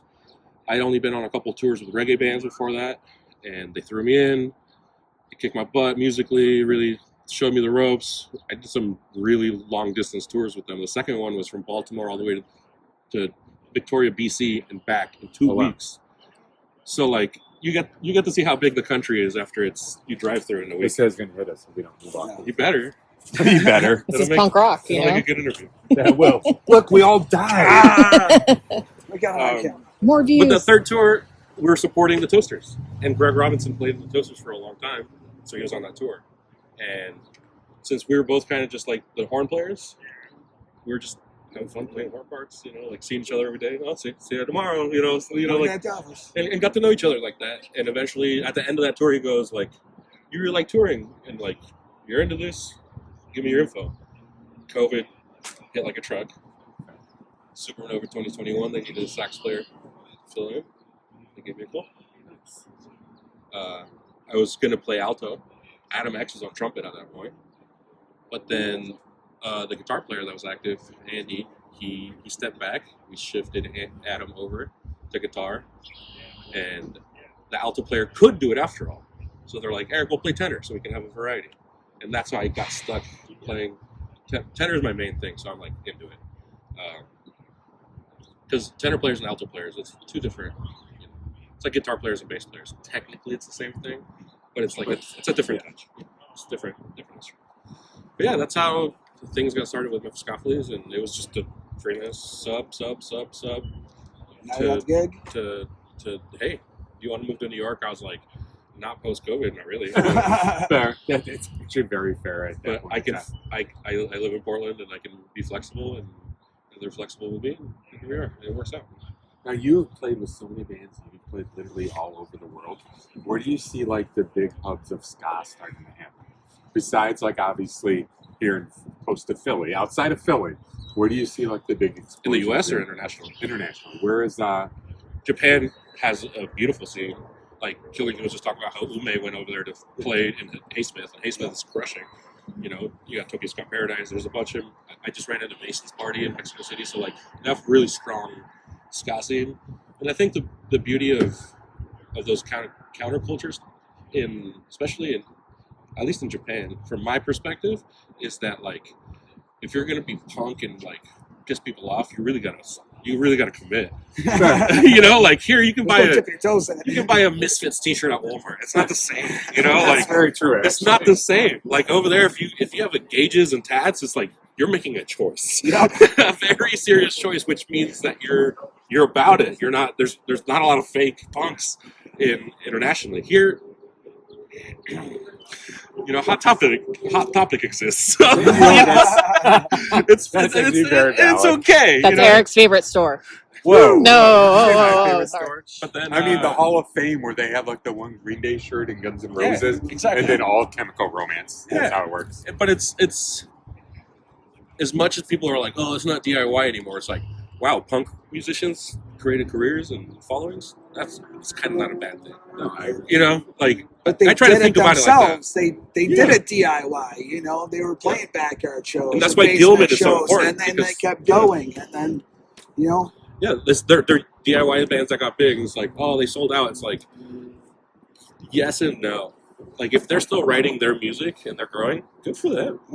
If not, still kind of good for them, because how many musicians are living off of playing music? You know, like, it's still like, to a certain extent, it's good. But internationally, I think Mexico City is the like capital. That is my goal someday. Like, I've heard the stories of like there's ska shows and like there's thousands of people that show. Yeah. Mephiskapheles was very grateful to go down for Skatex 2024. It was the last one, in the sense that Texcoco is like the city where they're throwing it, and it's the last one in that city. But the same booker's still doing a bunch of festivals in different places. But yeah, no, they love ska all generations. You know, like, they'll be out there dancing to all the Skylights tunes. They'll be out there moshing to the ska core stuff. And some bands have like a different following in Latin America than they do in the U.S. Bands like, you know, like I'm about to go next week with Chencha Berrinches to L.A. From L.A. We're going to Mexico City. They're there right now. Okay. They're playing without me because I was like, hey, I have this with Mephiskapheles. If you want me next week, I'm there, and I'm going to be there. But then Ocho Calacas, you know, La Pobresca, all these bands that like really want to push and get out there. You know, shout out to all the smaller bands that are really pushing. You know, like Cerebro Negro, who was out there with us. Mata Mosca's been going out there. South Central Skankers just went down there. You know, all these other bands, Undisputed World Champions. You know, all these different bands from the Southern California area. Like Mexico City is, you know, is a market. You know. Because the other option is to spend the same amount of money and try to fill out a show in you know, Billings, Montana. Sure. I played out there, but they really like reggae, but ska not so much. But you hit those cities and they get 2 live shows a month, so they're just about it. They don't care, you know. So it depends. Do you think ska's taken more seriously in other countries? Just like we have a very strong scene here, at least. Yeah. But is it more of a serious thing other ones? That's a really good question. Yes, in Latin America specifically, I think ska has a way different. Like we're here as like ska family, ska nerds, or whatever you want to call it. But like the big time ska bands really do compete with high level pop stars in Latin America. Like Fabulosos Cadillacs, Maldita Vecindad, Inspector, Panteon Rococó. Those guys are just playing the same places as like Iron Maiden and Metallica. Like, let's be real. That's not something that you should ignore or look down on, and it's the power of the Latin American market, because that's why we have advertising in Spanish in the United States, because they understand that it's just marketing. And at the end of the day, we still live in capitalism. You know, they're still going to try to cash in however they can, but it's because of that, because the Latin community is super supportive of music.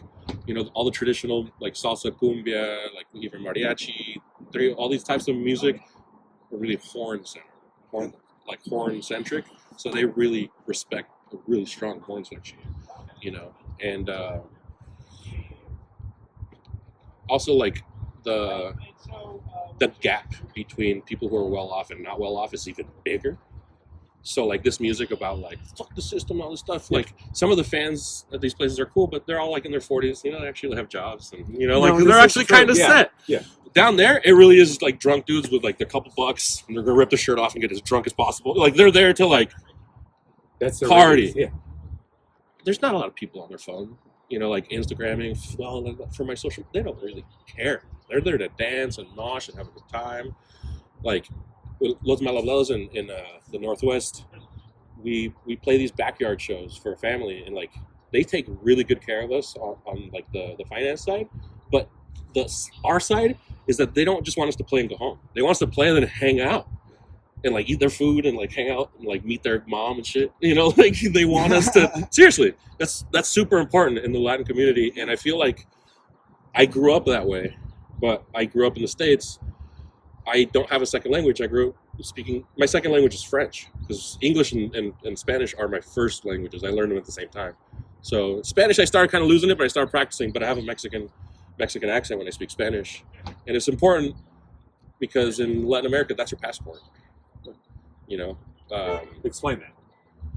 The Spanish between different parts of Mexico. I mean, it's the same thing as like a dude from Texas can pull up to Boston and everyone in the room knows what's going on. Fair.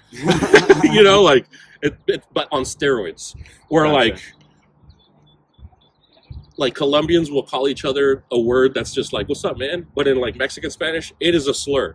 You know, like it's actually like, unless you know where this person's from, if that person said it to you and they're Mexican, that's not good. It's the same If way they're in Colombian, Canada. you'll be all right. You know, like, and that's super important, you know? And I feel like English has a little less dangerous words like that.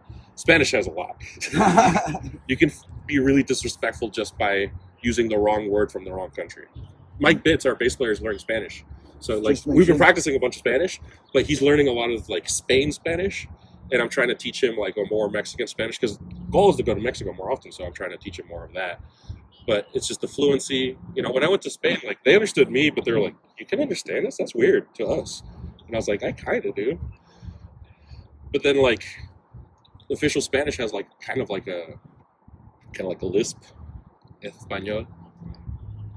And if a Spanish person heard me say that, they'd come beat me up. But I don't care. I'm Mexican. So Español. And, like, but for me, like, I get stuck with accents. Because, like, when I go to New York, I hang out with a bunch of Colombians and a bunch of dudes from, not a lot of people from Mexico, Dominicans. In Portland, there's a lot of Mexican people there, but I've been meeting a lot of Cubans. I've been playing a lot of, like, Latin bands with, like, Cubans and Dominican dudes, and they play a lot of merengue, Dominican merengue, and that stuff is super saxophone heavy, and it's, like, good, you know? So, like, I've been learning other styles, but, like, I don't understand my band leader sometimes. I have to be like, stop. What did you say? I don't. What? No, I don't understand. What? Oh, that. Yeah, totally. And it's just like, we're both speaking Spanish. But, like, the same way goes with English. Like, when I was in England, I was like, whoa. You know? Like, you say two words and everyone in the room's like, American. You're like, oh, he's right. I mean, but that's how Americans treat people who come here. So it's like, it's all fun and games until it's you. Really. Yeah. You know, like, maybe you shouldn't do that to people. You actually brought up social media a little bit ago and talking about people on their phones and so forth and so on. I'm kind of curious because so much is actions about if you were on stage and you see everybody like this, are you like, where's the fine line? Do you want like that exposure? Do you want people to just like Punk Rock Ryan here to be on top of the crowd, just having a good time? I played the entire set and then I took a selfie with the crowd. I did it, but I played that entire set first. I got you. Sometimes people do it in the middle, and it has to do more with like, what are your intentions? You know, like, are you trying to like, are you trying to like improve the show by like, hey, look, crowd, let's do this, or like, are you trying to capture something for your band for like down the road or some sort of social media? Do you not have a social media person? And that's like the only chance that you have? Because sometimes I'll do that. Like, I'll turn around and I'll like take a video of Wayne, but like, that's me turning around and trying to be conscious of not being like on my phone on stage during a song. Well, my question but is everyone has different like the people in the audience. Oh, like them using their phones. Not you so much. Oh, I see. Videos, but your audience when you turn around and you're getting blinded by flashlights. I think there's a difference between this and this. Where people actually listening to you, or they're just watching you on their phone. Sometimes I'll take my phone in the pit and just kind of like I'm skanking around. Or the other option is that they're so into it that they're not even thinking about their phone. I go both ways. That's the way to go. If it's a good set, I'm like, fuck, I have nothing to show for that because like I was just into that, and that is an amazing set. I have a rule that like when I watch a set, I try to get like 1 minute, but then that's it. Okay. And be like, no, I'm trying to watch this band. like if people wanted to see the show, they could also come. That's you know, like they can also go to the show. Probably the quote of my weekend. There's right literally now. no If you want rule. to see the show, show up. You can also just come to the show. I love that. You know, people are like, "Oh, your show, I missed it." It's like, "Well, you suck. Yeah. You should have Pay your gone. $10, show up. Yeah, watch go to the somebody show." And you know, as a front man in Los Malablados, I talk to the crowd, and I make the distinction that like some people think that the musicians are the scene. No, all four of us are in the scene. All four of us. That has nothing to do with like, oh, well, I play an instrument. It's like, yeah, but if people don't go to your show, then who cares? It's you know, and in Mexico, like la banda means the band, but la banda also means like the crew, the band of people, you know, like the people in the crowd. So la banda is like in different contexts. It means that like here it's that the scene, but like it directly translates to the band. So it's like it includes everybody. Where it's just like we are here to play, but you are here and we are gonna have a good time. Where some bands have just different perspectives on it, good or bad, you know, like. But that's why everyone does it themselves, and that's why it's the DIY scene, you know, because you can do whatever you want. I feel like pulling my phone out. I didn't get a scene where I grew up at. You know, I grew up around Bluegrass. It took me forever. Yeah, I'm from a small town too. So. You know, I like to share it with my friends, but you know, I try to share it in the way that I experience it, which is, you know, like Eric was saying, doing circles in the pit with everybody. You might not be able to make out anything throughout the video or anything, but you can hear it. You know, I usually just. I used to go really hard at shows until I ate shit, and I was like, I still have to play. Damn. Yeah. I need those hands for later on. Yeah, I gotta take it easy. You know? It's been awesome seeing a lot of the bands. You know, the energy's been just killer in the pit. You know, we've got people crowd surfing. You know, Kel Lincoln. You know, Jared. You know, Jared Safety Crew. You know, those are a cleverly obvious choice for the shirts. Right. When I saw them, I was like, obvious. That makes a lot of sense. They played absolutely great. It was too bad. I can see them coming up with the idea, and they're like, yes, print them. Well, didn't they have shirts with Umi before that, right? Yeah, they have the orange ones. Yes. So that just makes so much sense. Yeah. Cool. That's really cool for Ume. Shout out to Ume. Like Ume's like when Killican went to the Northwest the first time I saw them. Maybe they went a different time. But Matt Ellis Food was not playing saxophone. I was like, hey, you guys, I can learn a song or two. Like, you guys want support? I'm happy to do it. You know, give me a T-shirt and we square. You know, like, let's like for real. I wanted to go see them anyways. Like, that was my intent, was to go. You know, and if I could help out. So I got to share the stage with Ume.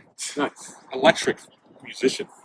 Like, just, honestly, I was playing, like, watching him. Like, this is entertaining for me. Like, I'm playing with him, but, like, dude, go hard. He's got so much energy. But also, musically, I had to follow him. So I was like, I got you, you know? So it was a really cool experience. So big ups to him and Haysmith and all those cats. They've always been very kind to play to us. Well, thank you so much, Eric. You know, it's been a pleasure talking with the hardest working man in ska. We're trying our best. In the world. And we're here at this Croydon Fest 6, Broken Goblet. Woo! Oh, I was watching Catbite. No, because I watched Catbite. Oh, well, then you guys must have finished on time. I had to get my spot up front for Catbite. I had a spot up front for Catbite. You know what? That's because you found me. I had a spot in the pit for Catbite. Speaking of Catbite, I'm going to see them at the church tomorrow. Mm-hmm. Yeah. Well, there you heard it from the hardest working man in the ska scene. Who's played with how many ska bands? Well, you just said like 4 or 5 right there in that one interview. In the next, how many? 19 shows in 30 days in 4 countries? No, he is definitely the hardest working. It is interesting also to get his perspective of ska in other areas too, because we see, you know, our little world here, but to hear about how much it's blowing up in Mexico and other parts was pretty cool. Oh yeah. And I forgot to ask him during the interview, but I did follow up afterwards. And what you hear at a Mephiskapheles show, it's improv. You're never going to hear those solos again from that one live performance. They're never going to play it that way again. Awesome. So that's why you got to check it out. Yeah, and then after that, he went out with the Resignators in Canada. Him and Dom, who is also in Los Hablados with them. Am I saying that right? I don't know. But I love them. So they went out with them on the Canada trip, and then I think they're going to meet back up and do Victoria Ska Fest too. Nice. So that's cool. We love the Resignators. Yeah, we do. that's a wrap for This Is Not Croydon Fest, and we are a month closer to the next one than we were when it all finished. So I'm hoping at some point soon we're going to hear the dates, maybe. I think last year the tickets went on sale. We were at camp. It was before Yeah, 4th they of went on July sale that weekend. So, Yep. I It mean, was. surprise. We're going to know things before we know it. I think the lineup got announced in like October.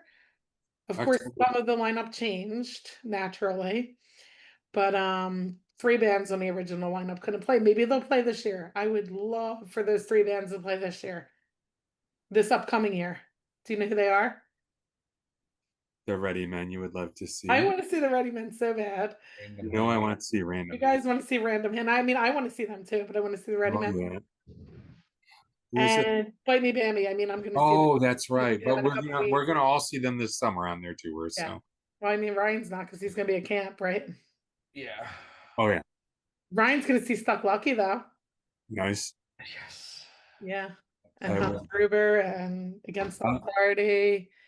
I'll only be seeing Suicide Machines. Oh, only the so Suicide Machines. And less Push than Back. Bacon, but me Bambi that weekend. Yeah. Well, I mean, we're gonna have our own pavilion, so that's all I gotta say. Okay. Thanks for listening to parts 3 and 4 of the on-site This Is Not Croydon Fest Ska Talk interviews. We hope to do this again next year, and maybe we'll do shorter ones so we don't have 4 episodes. I don't know. We're gonna figure things out so we don't have. We're gonna have 9 episodes. 9 You're episodes. saying you want to talk to less bands for less time? Wait, that doesn't. No, it doesn't sound good, does it? Next year we're gonna talk to every band. You guys watch out. Good night.